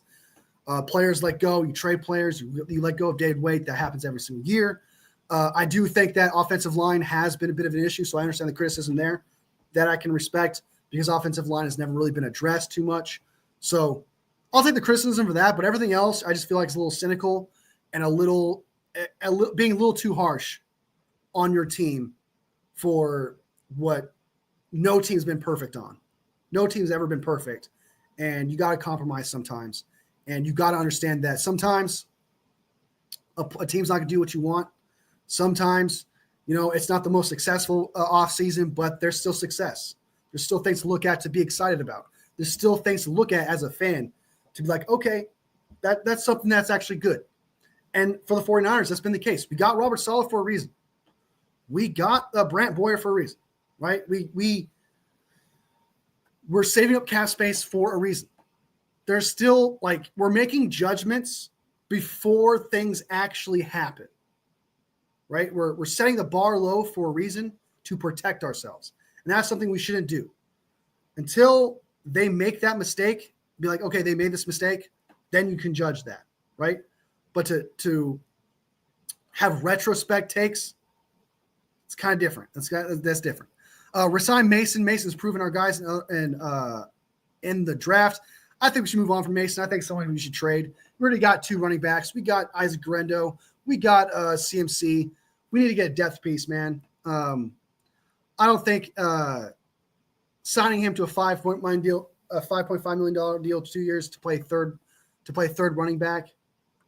He needs to go somewhere to play. We need to draft a running back in the 4th round.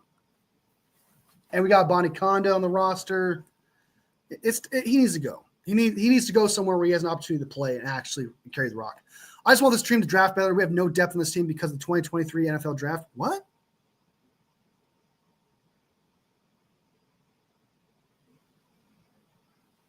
Who was in the 2023 draft? But that's weird to me because we have the team we have because of who we drafted. Let's go down the list real quick. We drafted Fred. We drafted Kittle. We drafted Pooney. We drafted Isaac Guerendo. We drafted Brock Purdy. We drafted Fred Warner. We drafted even though Greenlaw's gone, whatever.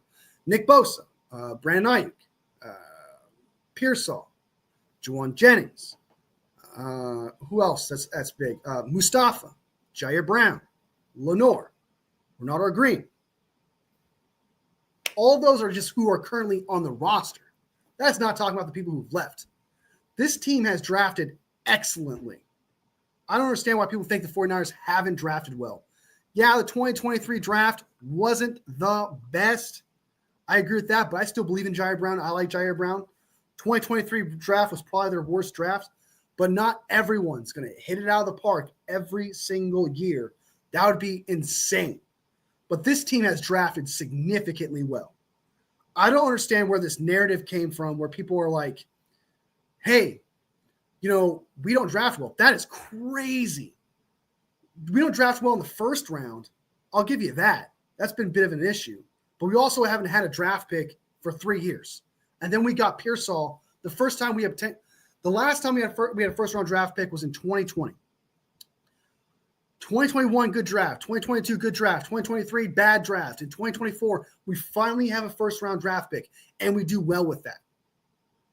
We have one of the best drafts you can ever possibly have. So to say that we don't draft well is wild. I think that is crazy to think that we don't draft well. We draft insanely well, way better than most teams. Way better than most teams. What did you think of the 2024 draft? I'm not trying to bash it, but Kyle and John have to do a better job. That is so crazy to think that we don't do great in the draft. That is absolutely wild. That is wild to me. John is, if you want to critique Kyle, a lot of people do that. That's fine. But John Lynch is phenomenal. I don't understand what you guys are wild. That's wild to blame John Lynch. John Lynch has an incredible track record, and he has an incredible track record in the draft. Our 3rd-round picks have not been great. Pooney's been good. I agree with that. 3rd-round picks have been a little bit of a hit or miss, but you don't draft picks. There are moments, right? There are certain moments that you can see in trending that are bad, but this team makes up for it with its picks. So in the 4th round, we get starters. 5th round, we get starters. Undrafted even, we get starters. 2nd round, we get starters. We still get like 3 or 4 starters in a draft. Do you know how good that is? That's phenomenal. Right? And then we got Pooney in the 3rd round, absolute stud. So it's not like we always miss in the 3rd round. They grade the 3rd round, but they did not get enough trench help.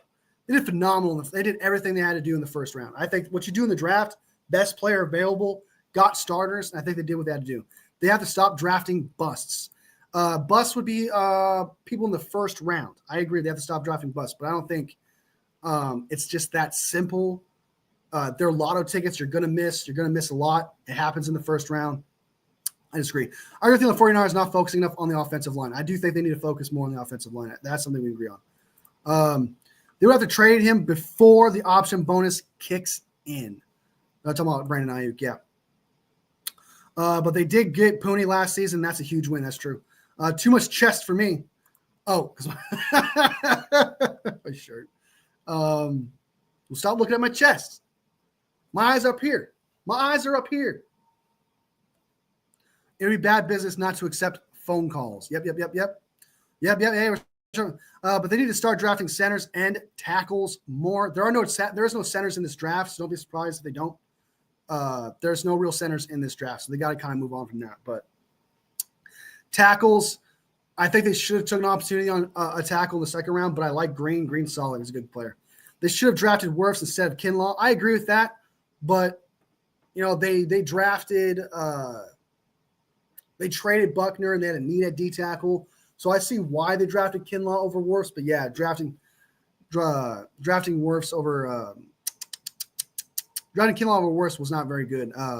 Trading back to have them take it. But again, retrospect things, I'm not too much a retrospect kind of type guy. Mahomes or Rodgers, right? They should always go best player available, not for need. I agree. So that's why they did, and they did that with the 1st, and they did that in 2024. So you agree that 2024 was phenomenal. They did exactly what they had to do. O-line is just not Chris Forrester. It's also Kyle. It's both, but I like I said before, I think they both listen to each other. Michael in the house. Good to see you. Good to see you. Hope you all having a great Thursday. It's fantastic. Right now we're just having a great conversation. I gotta get some water. I'm actually dying over here, so that's crazy. Kyle Conley wants the org. Said the org wants Ayuk to think he's being traded. Like, why would they want that? Kyle Conley, man, is tripping. Honestly, dude, did he say that? What is with these weird grifting takes? That makes no sense. That makes no sense. There's no way he said that. That makes no sense. Why would they want that for real? Oh my God, we had Death and Mason can be that, but Mason's not a Death player, he's a starting player. He needs to go somewhere else. Grendo is still raw. No, Grendo's ready. I don't know about raw. That's actually crazy. Grendo is ready. The Niners should have drafted every player good that we didn't know would be good from 5 years ago. They say exactly. Retrospect is crazy, dude. Retrospect takes are insane, especially in the draft where like you can't always hit it, man. They're lotto tickets, like you want them to, but whatever they fail in the 1st round, they tend to make up in the 2nd, 3rd, 4th round, right? You end up getting starters anyway. I don't get your hate with Mason. It's not hate. There is no hate on Mason. It's actually love because I think he needs to go somewhere where he can start. He needs to go somewhere where he can play. That is love, not hate. And not only that, we need a younger guy, cheaper contract, because he's going to ask for more money. And I'm not going to force a guy to stay here who deserves to go somewhere else and is going to take up millions of dollars of the cap when you can get someone in a draft that is filled with running backs on a cheaper contract and you would have him longer. Not to mention Mason has been – this is more of a hate take. He's been injured. And you're already dealing with CMC being injured. You're already dealing with Guerrero possibly being injured a lot. You need another guy who's not injured a lot. 49ers should be fine. They just need to stay healthy. 49ers will draft defense first in the draft. Trade Mason to the Raiders. I think they will draft defense in the first round. I think they're going to go defensive end in the first round. Our first round picks have not been good, but we also haven't drafted since 2020. You know what I mean? We haven't drafted since 2020, and everyone's been holding that against the 49ers since 2020. So the last first round pick that we drafted worked out. Ricky Pearsall worked out. So the last time we drafted in the first round was in 2020 after that. So for 3 years, we didn't have a first round draft pick. And so we're holding on to the 2020 Kinlaw thing. We drafted Aiyuk in that situation. I think that was a W. I think drafting Aiyuk with the 25th pick in the draft, that was a good pick. Right? With all his drama and his injury and stuff like that, I don't count that. He was still a good player. He was somebody who you wanted to keep on your roster. That doesn't count as a bust. That doesn't count as a miss. He made that. Yes, there are some misses in the first round, but it's been since 2020 since the last time they missed in the first round with the Kinlaw pick. So it's just weird that people are saying first round has not been good when the last time we were in the first round, we got Ricky Pearsall, who worked out. He's looking great. Looking absolutely phenomenal. Should the 49ers trade for DK Metcalf? No, it's not going to happen. They're in division. That would never happen. Bosa and Aiyuk, only guys left on the team who were drafted in the first round. Pearsall. There's Pearsall. Pearsall is looking great. And the last time we drafted a guy was in 2020. So from 17, 18, 19, and 20, 4 years, you got what? Bosa, Aiyuk? Not bad. Not bad. Our third round picks have been booty, bro. I think there's some good third round picks. I think a lot of people hang on. What happens is, even if our third round picks have been bad, we make up for it in the fourth. If our third round picks are bad, we make up for it in the fifth. When our first round picks are bad, we make up for it in the second. We make up for it in the third. We make up for it in the fourth. It's not always just about having to hit the first round. It's what you do in the draft overall that matters. What did you get overall in the end that matters? And what matters is, did you get 2 starters? Did you get 3 starters? Did you get 4 starters? Did you get 3 starters and some depth? That's what matters. It's not always necessarily like you need to hit here. It's, did you hit at all? Did you even hit at all? That's what matters. And the 49ers have hit just about every single year. Starters, all pros. It's not always about the first round.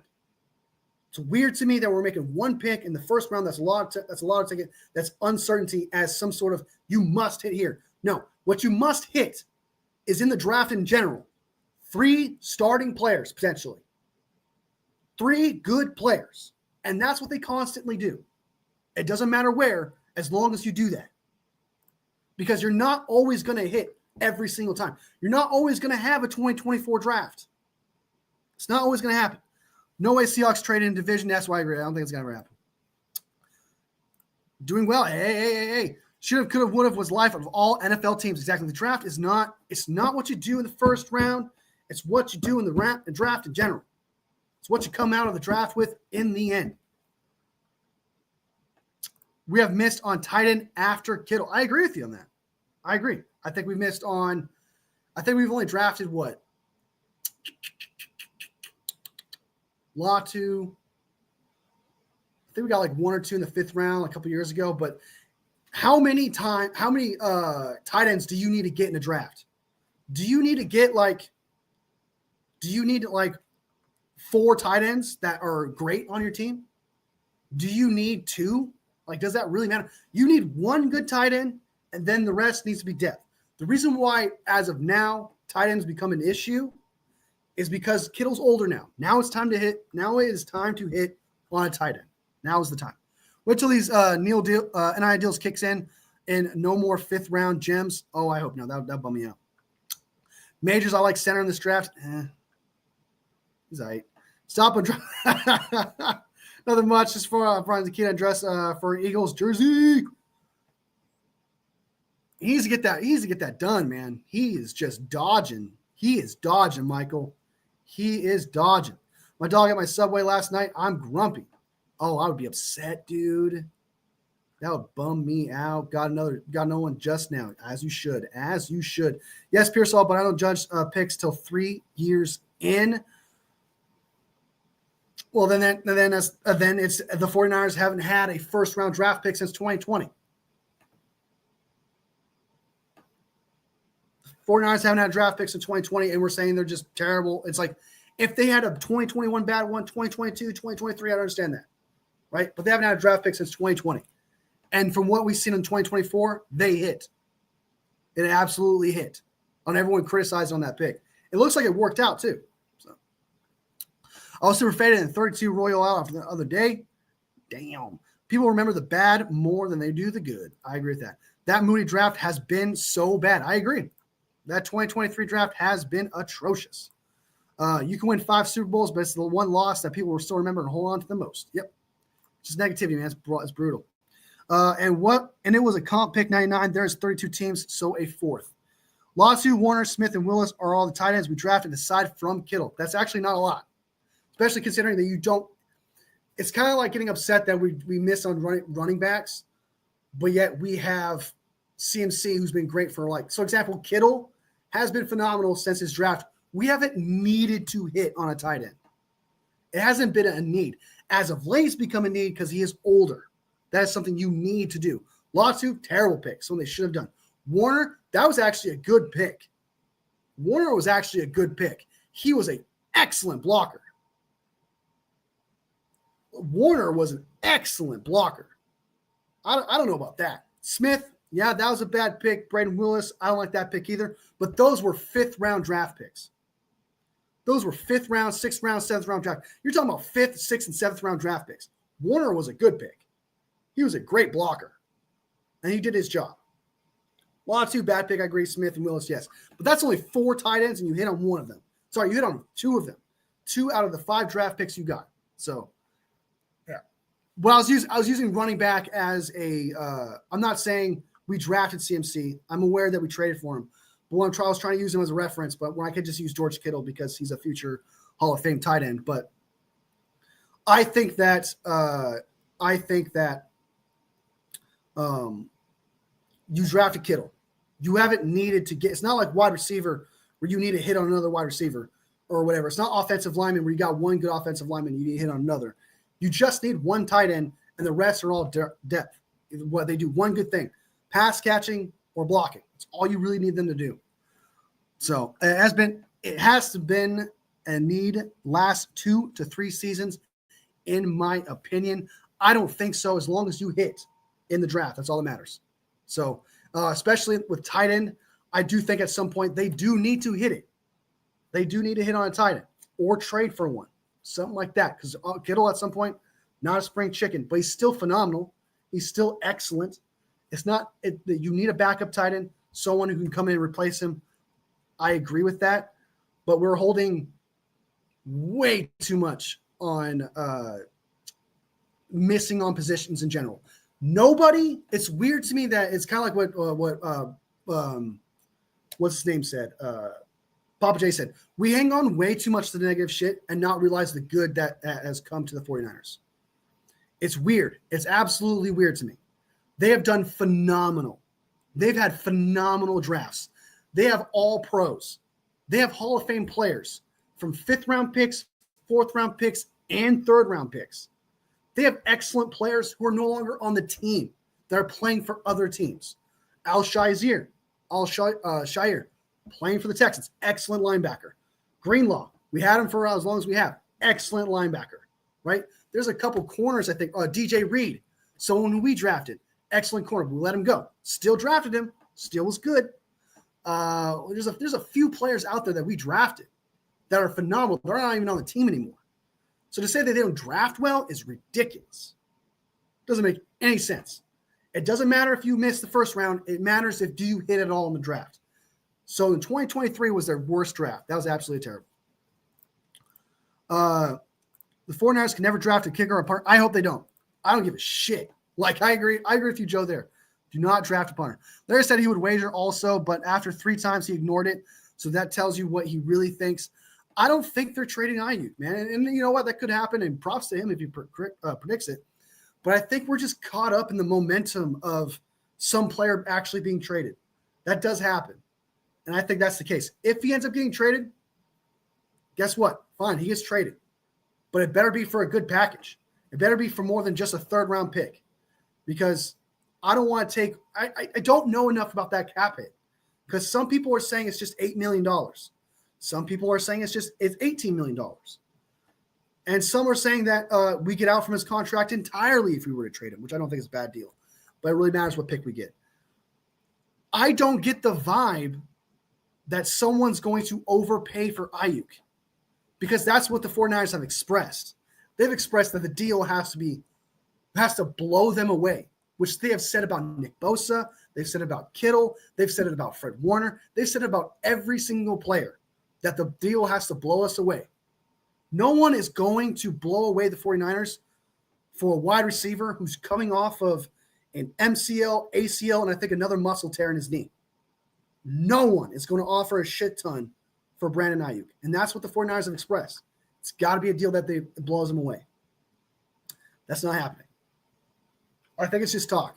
Until, I'm going to say this one more time, until the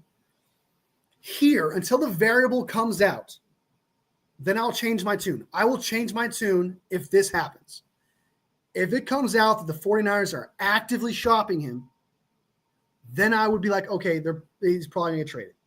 Or if it comes out that there's negotiations currently going on, that they actually got deep into conversations with another team, I would change my tune.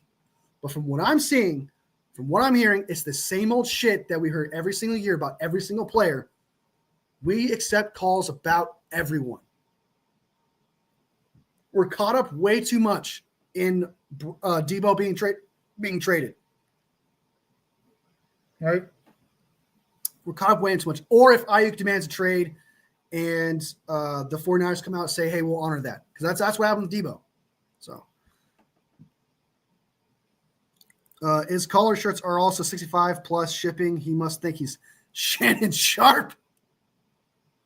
How do they replace Greenlaw? I don't think you need to. I think you go in the draft, get a depth guy, get another guy in free agency, someone an underrated signing. You just need a second linebacker. I like Greenlaw. Greenlaw makes the team better. However, he is injury prone. Availability is the best ability. If you're not there, then guess what? You're not on the team technically. You're not helping us. So for example, I'm not trying to say the Super Bowl is his fault, but everyone says that if Dre Greenlaw were to play, we would have won that Super Bowl. Availability is the best ability. So even if he's this great player, he can become a liability because of his injury-prone situation. He's phenomenal. When he's on the field, makes the defense better. But there are times where he becomes a liability because he's no longer available. In that spot where someone who's a little more healthy, probably stays healthy, maybe not as good as him, but are still good, could be in that spot and could help us. I mean, him being injured is how the Devondre Campbell domino fell. I like Dre Greenlaw. I really do. I don't think we need to get a guy who's as good as Dre Greenlaw. No, you don't. You really honestly don't. You need a good linebacker. I'll agree with that. We need another good linebacker. But this team, this 49ers team, has proven inside and out every single year, pretty much, that they are capable of drafting linebackers. Linebackers is their bread and butter. So I'm confident it may not be as good as Dre Greenlaw, but they sure as hell can find a player who is good. They can find a linebacker who is good because they have done that constantly. It's like their best, most hit position is linebacker. I think Dre Greenlaw is fine. I think if you let him go, he's fine. This defense is fine. I think a lot of people are putting way too much stock in Dre Greenlaw, to where it kind of sounds like people are saying, let go of Fred Warner and keep Dre Greenlaw. It's like we're acting like Fred Warner doesn't exist. It's weird. They should definitely be penalized for the Mooney choice. Yeah, that one I tried to preach into existence as a good thing, but that has not been good. Are they trading Mason? I think they might actually end up trading Mason. I think they're going to give him the tag and then trade him to another team for his rights, and they'll sign him. I think it'd be good enough for. I think it'd be good for them to trade, get a 4th-round draft pick for him, and then get a 4th-round draft pick for him, and recycle that 4th-round draft pick for another running back. I think that would be the best thing to do for Jordan Mason. I like Jordan Mason, but it's time for him to go somewhere where he can start or be the second running back, somewhere where he can perform, and he wouldn't be millions of dollars against the cap. For a 3rd running back, I'm not into that. I'm sorry. I'm not into that. I like Mason. I don't hate Mason. I love him enough to where he deserves to go somewhere where he deserves it. And somewhere that $1 million is not hitting against their cap. I hope they don't trade Mason, but nothing in the NFL is certain exactly. Players come and go, man. Sometimes you have to make hard decisions. Sometimes you have to let players go. Eagles have to do it. Chiefs do it. Every team does it. Not everyone's going to like it, but you have to compromise. You have to meet in the middle. As a fan, we love players. We want to keep everyone. I'm sure the front office wants to too. But as a fan, we have to come in the middle and think logically and tell ourselves, can we actually keep this player? We have to be in the middle. Can we sacrifice millions of dollars in cap space for this player? And be like, that's the hard decision that as a fan we have to make sometimes, which is like, can we accept letting go of a player? And sometimes you have to. Like Dre Greenlaw. I love Dre Greenlaw. Right? Some people, like, I'll never forget it. I need to go back to this. I need to go back and look at this live, because I did a live back in like October where I said, hey, they need to re-sign Dre Greenlaw. Dre Greenlaw is excellent. He needs to stay. And everyone in my chat was saying, no, I'd rather keep Banks, move on for Dre Greenlaw, injury prone. Now it seems like most of people are saying, we need to keep Dre Greenlaw now. It's just, we have Fred. This team's great at drafting linebackers. It's in their blood. Free agency, there's some good linebackers to pick up. You don't need to have a Dre Greenlaw-esque linebacker on this team to be successful. What they need is trenches. What they need is a D tackle. What they need is a D line. What they need is a D end. They absolutely need that. And I like, he's great, but I'm not saying Dre Greenlaw is bad or anything, but what we're blinded by is how well he did and how much he helped our D line. But what we were missing was a D tackles and D ends. That was the issue. That was the biggest issue. So, Conrad said that Tariq Owens is going to be a major contributor instead of going after a veteran wide receiver in free agency is a bad take. Yeah, I don't like that. You and I, Joe, don't agree on everything, but I think it's a bad take. So I think it's a really bad take. I don't think Tariq Owens is the option. He's had some weird takes. I think what was it? Strawberry said that what was this up here?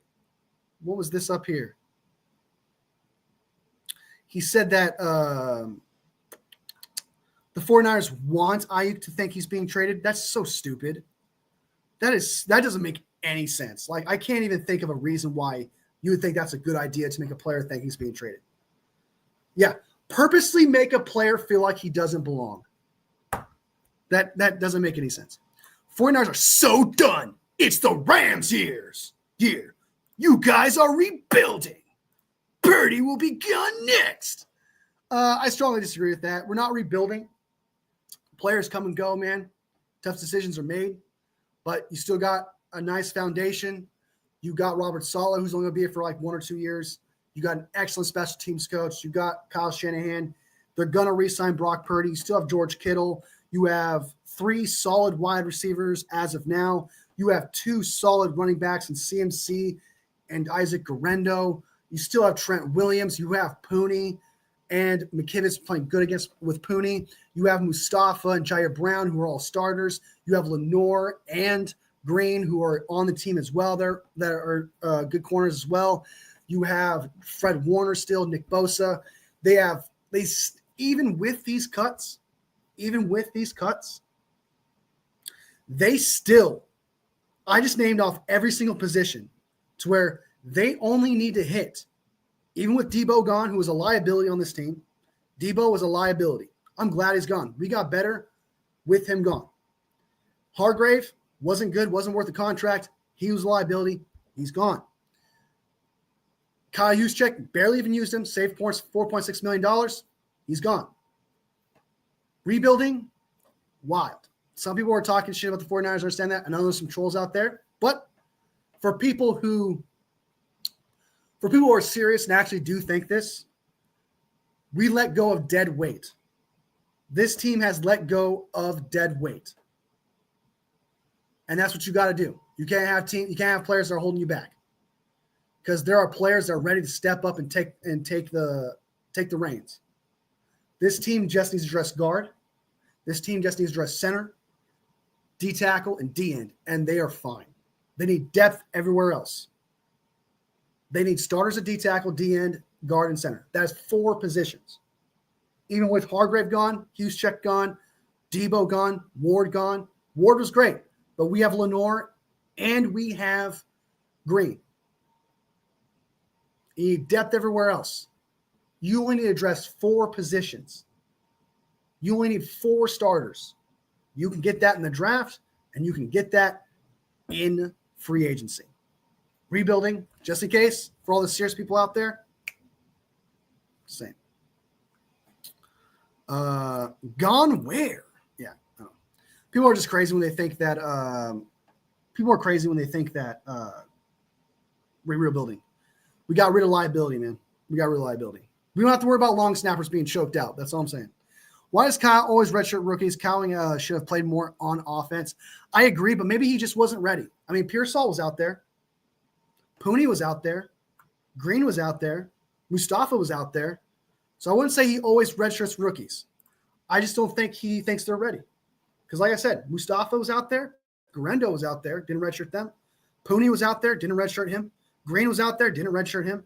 And Pearsall didn't redshirt him. All in one draft. I think he just doesn't think these players are ready. I just don't think he thinks Cowing is ready. And that's and every team does that. If your coach doesn't think a player is ready, then he shouldn't be out there. I think that's the case. I don't think it's necessarily just redshirting players. I love the animated ring on that Wolfie. Hey, gotta bring energy. Kyle always redshirts rookies. Oh, you just played off what Joey said there, but he does not. McVay own Kyle. He does not. Tariq Owens is practice squad player. He cannot start in the 49ers. Tim Conley is the worst takes. I think you and me, Joe, like we don't agree on everything right here, but that is something I think you and I can click on is the hate for Kyle Conley. I don't agree with that either. I don't think Tariq Owens. Kyle plays rookies when he has to. Kittle, Bosa, Purdy, etc. They were all needed as rookies. They played. Exactly. I don't think they redshirt rookies. Rams are the champs. Keep it real or be gone. It's relatively soft. This is soft trolling. It's more like when someone trolls, there's some people out there that agree with it. And so I'm not addressing him as in his troll. I'm addressing the actual question behind it because there are people out there that think the 49ers are rebuilding from what he said. There are people out there who think that McVay owns Kyle. There are people out there that think Brock Purdy's going to get traded. I'll address that just in case for people out there who take that seriously. We're not rebuilding. We are re-signing Purdy. I'd be shocked if we trade him. And Kyle has had more victories against McVay in general. So that's just a false statement. Hey, oh, whoa.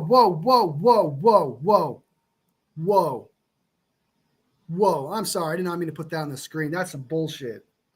That's pathetic. You don't fucking do that to my man, dude. That's Baba Joey's my boy, dude. That's some bullshit. Saying some crazy shit like that, you should get your fucking ass beat. Calling people that, dude?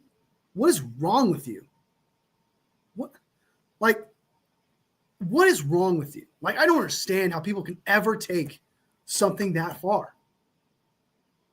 How could you get so butthurt? Or take football, a game.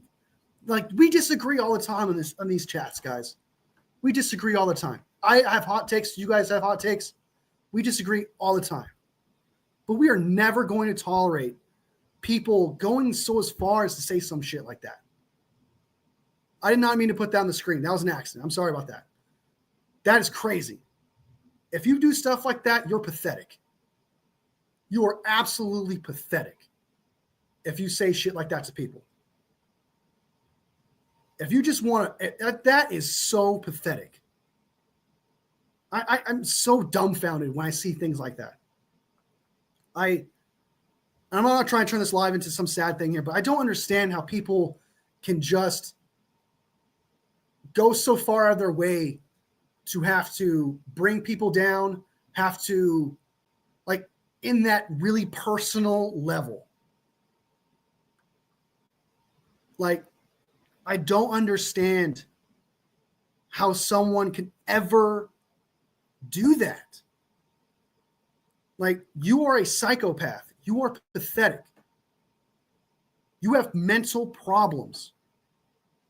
If you're taking something as far as a game, that personal, just because you get rocked in an argument, just because you disagree in an argument. If you want to troll, that's fine. I don't mind trolling. Obviously, I allowed him to troll a little bit. I didn't mind that. I don't mind trolls in this comment section, but never, ever, ever, ever, ever take it personal. It's ridiculous. God, blows my mind. Kyle's too much favoritism with a lot of players. Nugent should have been starting instead of Brendel. I would love to see that, but if he wasn't ready, he wasn't ready. I mean, I don't know enough about Nugent. I like his potential and what he could do. He was an undrafted player. I've heard he's a little bit small. I liked his potential, and I know there's a lot of hate towards Jake Brendel, but, like, is he good though? Like, do we know that? I want to see someone other than Jake Brendel. Don't get me wrong, right? He needs to go. Like 110%, he needs to go. That is something we can agree on. But Jake, I'd rather see Hennessy. I would much rather see Hennessy. But we do agree. I do agree with you that there is favoritism with a lot of players. He does have favoritism with coaches.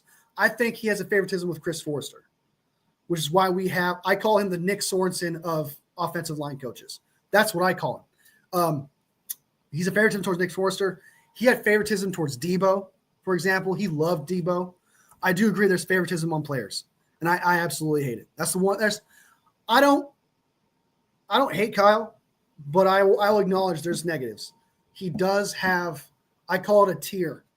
There's like a tier 1, tier 2, tier 3 kind of type thing he does, where like in tier 1, this player will get high priority and he'll get all like CMC's up there.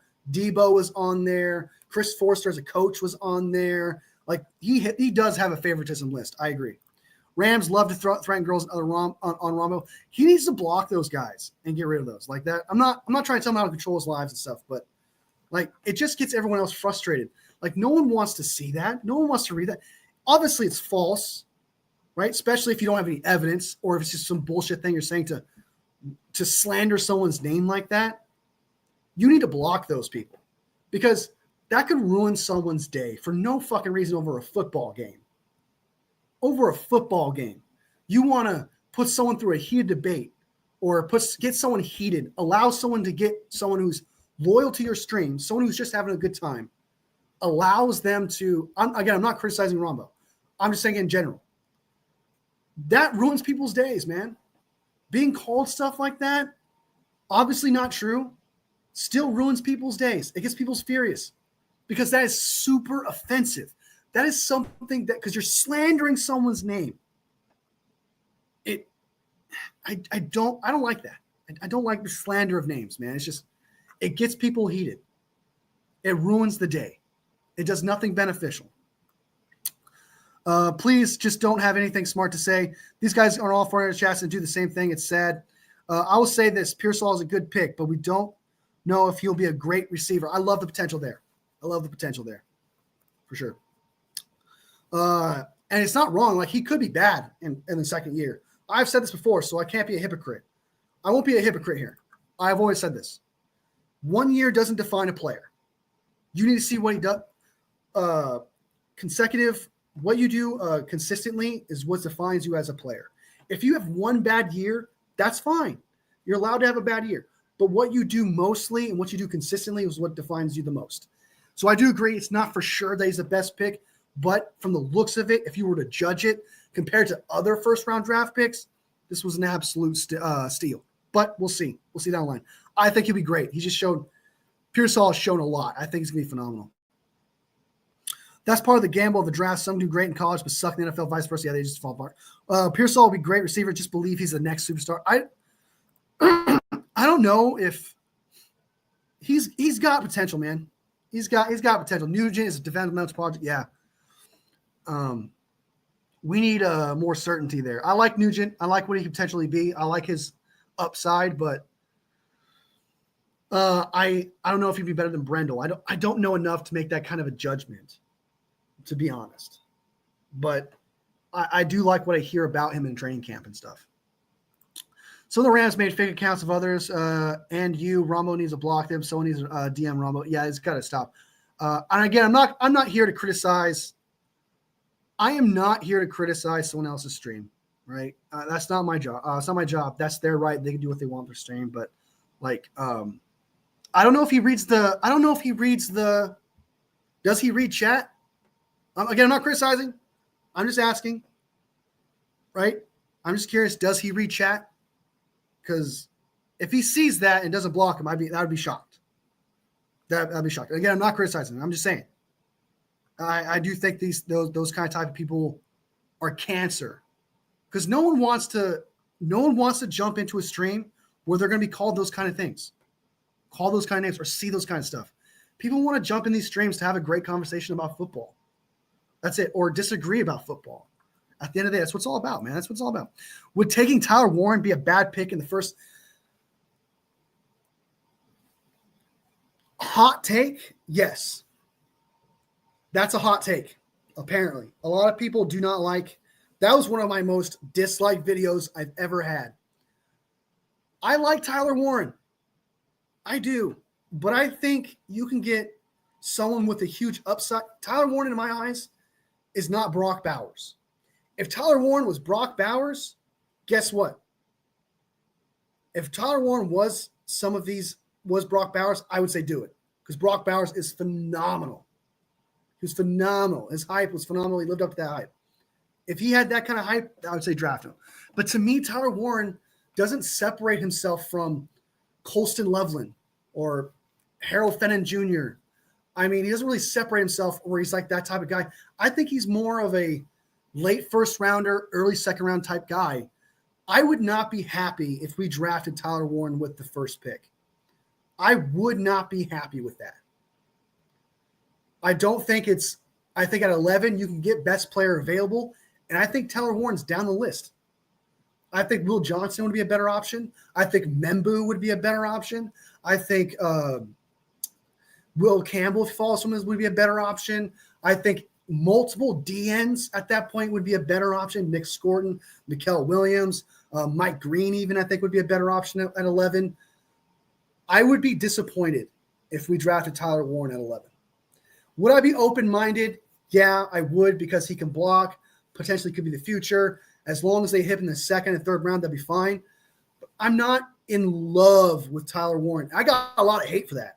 A lot of people were like, dude, you're crazy. And it became one of my most disliked videos, us drafting him at 11. I just don't think he would be that pick.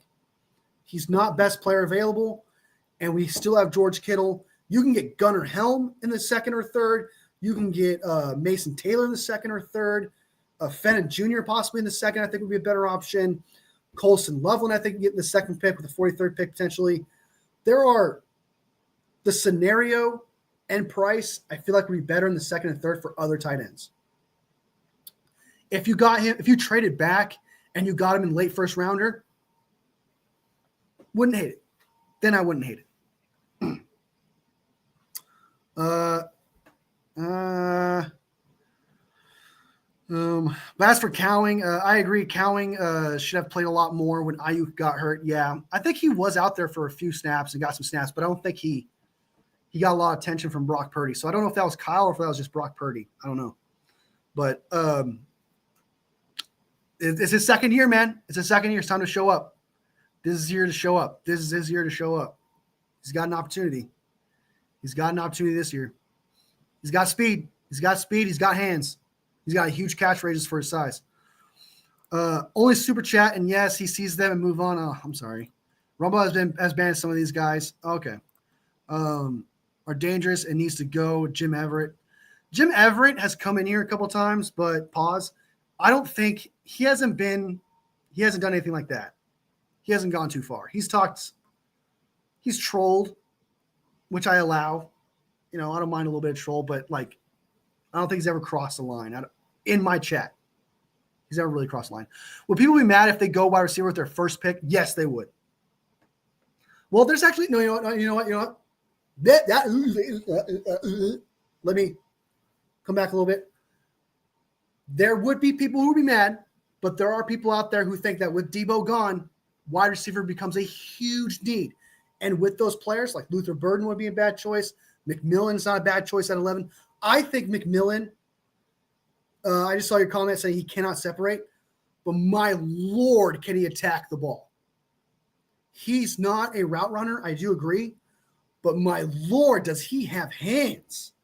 That dude attacks the ball well. He positions himself well. He can catch the ball at any possible angle. Catches the ball like this, over here. Insane talent. I like McMillan. If we draft, this might be crazy, but if we draft McMillan 11, I wouldn't hate it. That would be best player available, best wide receiver potentially available. I love him a lot. He can't separate, but if Brock Purdy just threw him the ball, triple covered, he could potentially cave. I like McMillan, and that might be a bit of a hot take, but I like McMillan, especially over Tyler Warren. Luther Burden, the third at 11, I wouldn't hate that either, because if you like Debo, you will love Luther Burden because he can do it all just like Debo. He's a yak guy. I think he has the best yak in the entire college, and he can separate. He's got great route running. He can handle the deep ball. He's got that speed. He can take the top off the defense. Luther Burden is an all-around excellent wide receiver. And you know what? This might be a terrible comp, and a lot of people might disagree with me on this, but I look at Luther Burden, my comp for him, and you might call me crazy, Antonio Brown. In my eye, when I see Luther Burden, it could be because of the yellow from Mizzou or whatever, but the dude can do short routes, intermediate routes, long routes, does them well, catches the ball despite his small hands. He still catches the ball really well. He gets separation, excellent route runner, excellent in yak, very powerful. He's like Debo and Antonio Brown into one when it comes to comps. Comps, not potential. Like, I'm not saying he's going to be Antonio Brown. I'm not saying he's going to be Debo. But if we're talking about comps, he does the Debo thing, and he does things like Antonio Brown. If you just give Luther Burden an accurate ball, he's catching that shit, he's getting separation, and he's doing damage. So I would love Luther Burden at the third just because of that potential there. Best wide receiver, in my opinion, in the draft all around. McMillan, the only problem he has is he cannot separate. I do agree, Joe. He cannot separate. He's not the greatest route runner. But my Lord, does he catch the ball. Holy crap. So there's that talent there. But I would much rather get a D end and best player available at 11. It could be Will Johnson, the corner. It doesn't necessarily have to be a position of need. But number 11 needs to be best player available if it falls to them. That definitely needs to happen. So that definitely needs to happen. We still talk a lot of shit to each other, Michael.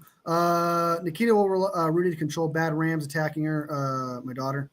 Nikita. Yeah, as long as there's some control, man, that's what needs to happen. Is like control your chat. Like you're the ambassador. You got to create some peace. Other 49ers will not use their free agency this year. We'll see, man. I think it's a lot of people are saying it just because they feel like we're in a rebuild, and when you're in a rebuild, you don't exactly attack free agency that hard. You're very particular about who you want to pick and stuff, and then you go in the draft and you go there. It depends upon what do you mean. What do you mean by they're not going to use free agency? Because there's some people out there that are holding free agency as, hey, we're not going to get 3 or 4 starters. We're not going to go out and get 3 or 4 starters, spend a shit ton of money, and draft. Where are you drawing the line as free? We're not using free agency. I draw the line at they just need to get 2 starters, a guard in the center would be nice, a center and a D tackle or a D end or whatever would be nice, and the rest in the draft. And the rest in the free agency, you go depth pieces. I don't think this team needs to go – I don't think this team needs to spend big money in free agency. I don't think they need to get a shit ton of players. I truly honestly don't. I think they need to get depth, right, which is different than starters. I think they just need 2 starters and then get depth and then address the rest in the draft. Because like I preached already, this team has 4 needs. This team has 4 needs. You can get 2 needs in free agency and you can address 2 needs in the draft. So it just depends on where do you set the bar as them not using free agency. So I just told you how I felt where I set the bar. I set the bar as them getting two starting free agents and the rest at depth. Maybe spending good money on a center like Drew Dahlman would be nice, and let the rest of them go. It just depends on where you set the bar. But I do think they're going to use free agency. I do think they're going to address some needs. I do think they're going to get players that fill holes and gaps because they have needs at D tackle. They have needs at D end. They have needs at guards and center. And I think they're going to address it. That's where I set the bar. So it just depends where you set the bar. So, but I could definitely tell you they are not going to go full 2022, 2021, whatever the last time we went all out in free agency. I don't think they're going to do that. I don't think it's going to be crazy spending in that aspect, but I do think that we're going to get 1 or 2 starters that would fill holes on this team. It's so us as fans, we tend to set the bar really high when it comes to free agency, just because we've been relatively spoiled when it comes to free agency. We have been. So a lot of people are going to feel underwhelmed and maybe disappointed. I feel like we haven't used free agency, but like if I'm the GM and I'm looking at it realistically, with only 4 needs, 11 picks in the draft, $34 million to work with right now, I'm only signing 2 starting players and I'm going depth. That's where I said it. So, all right, guys, this show was awesome. Thank you guys so much. I have not eaten anything today. I'm freaking fracking hungry right now. 2 hours and 22-minute show, and that is because of you guys. You guys made this show as entertaining as it was. We had some amazing times and agreements. We had some disagreements, and that is okay. On this channel, I want to preach this. We can disagree on things, and that is something I try. There are some things that will set me off just because I see it and hear it all the time, like the Kyle hate. Papa J, no hate to Papa J, but sometimes it triggers me, and so I apologize to him for snapping. I try to hold back. I try to keep it to myself, so I do apologize for that. But it's for the most part, man, you should be able to disagree on here. You should be able to have your opinion and be valued, and that's something I try to preach on here. Like Joe, you disagree with me on certain things, like the situation of the 49ers. I disagree. You should be able to preach your take, because sometimes we find common ground. Even with people we disagree with, that happens, and we still have a great time. I like to think of it as there's a couch, right? And we all just get together, sit on the couch, random people, and we just have a great conversation. That's what the end of the day, what these lives are. So, thank you, Joe Boyd, for being part of this live. You're awesome, man. Thank you so much. I appreciate you. Salvador Soria, thank you so much for being part of this live. As always, bang, bang, down a gang. Papa J, the best mod a bro can ask for. Thank you. Michael, as always, thanks for coming in, supporting the channel, making sure this live goes. You're awesome. Thank you so much, 49ers Meetup, being up in here. Strawberry, the host, as always, with the facts. I appreciate you. Val, OG, always supporting the channel, always showing some love to everyone who joins this live. Absolutely amazing. One of the best out there. Oh my God, I forgot to do a shout out for the Supreme, Steve-O Supreme. Thank you so much for the 99 cents, man. I appreciate it. It supports the channel. Doesn't matter how big or small, man. It supports the channel, helps me grow. Thank you so much, man, for supporting the channel, Super Sticker. I totally fracking missed that. I'm so sorry, man. My bad. My bad. I totally missed that. I have to be more vigilant about that stuff. I totally skipped it. I feel like a dick. I feel unappreciated. I feel like I unappreciated that. Is there anybody else that joined us live? That I think there was someone else. I want to say there's one more person I'm missing. Oh, there it is. Kevin Edelman. Kevin Elsa, Scatman, talking about what's his name? Scatabo. Talking about the Scatabo. Scatman Scatabo. All right.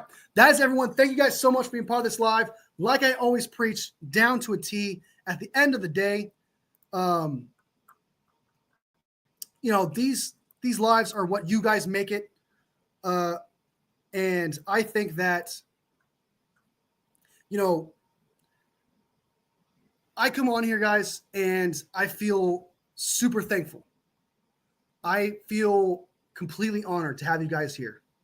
Like, at the end of the day, man, I just want to have a great conversation. At the end of the day, I just want to talk football. And every single time I come on here, you guys show love. You guys show some respect. And that's what makes this experience just the best thing in the world. And I couldn't ask for a better experience. It's because of you guys. So thank you guys so much for supporting the channel. Thank you guys so much for just gifting me this gift. It's phenomenal. And it's because of you guys. So thank you guys so much.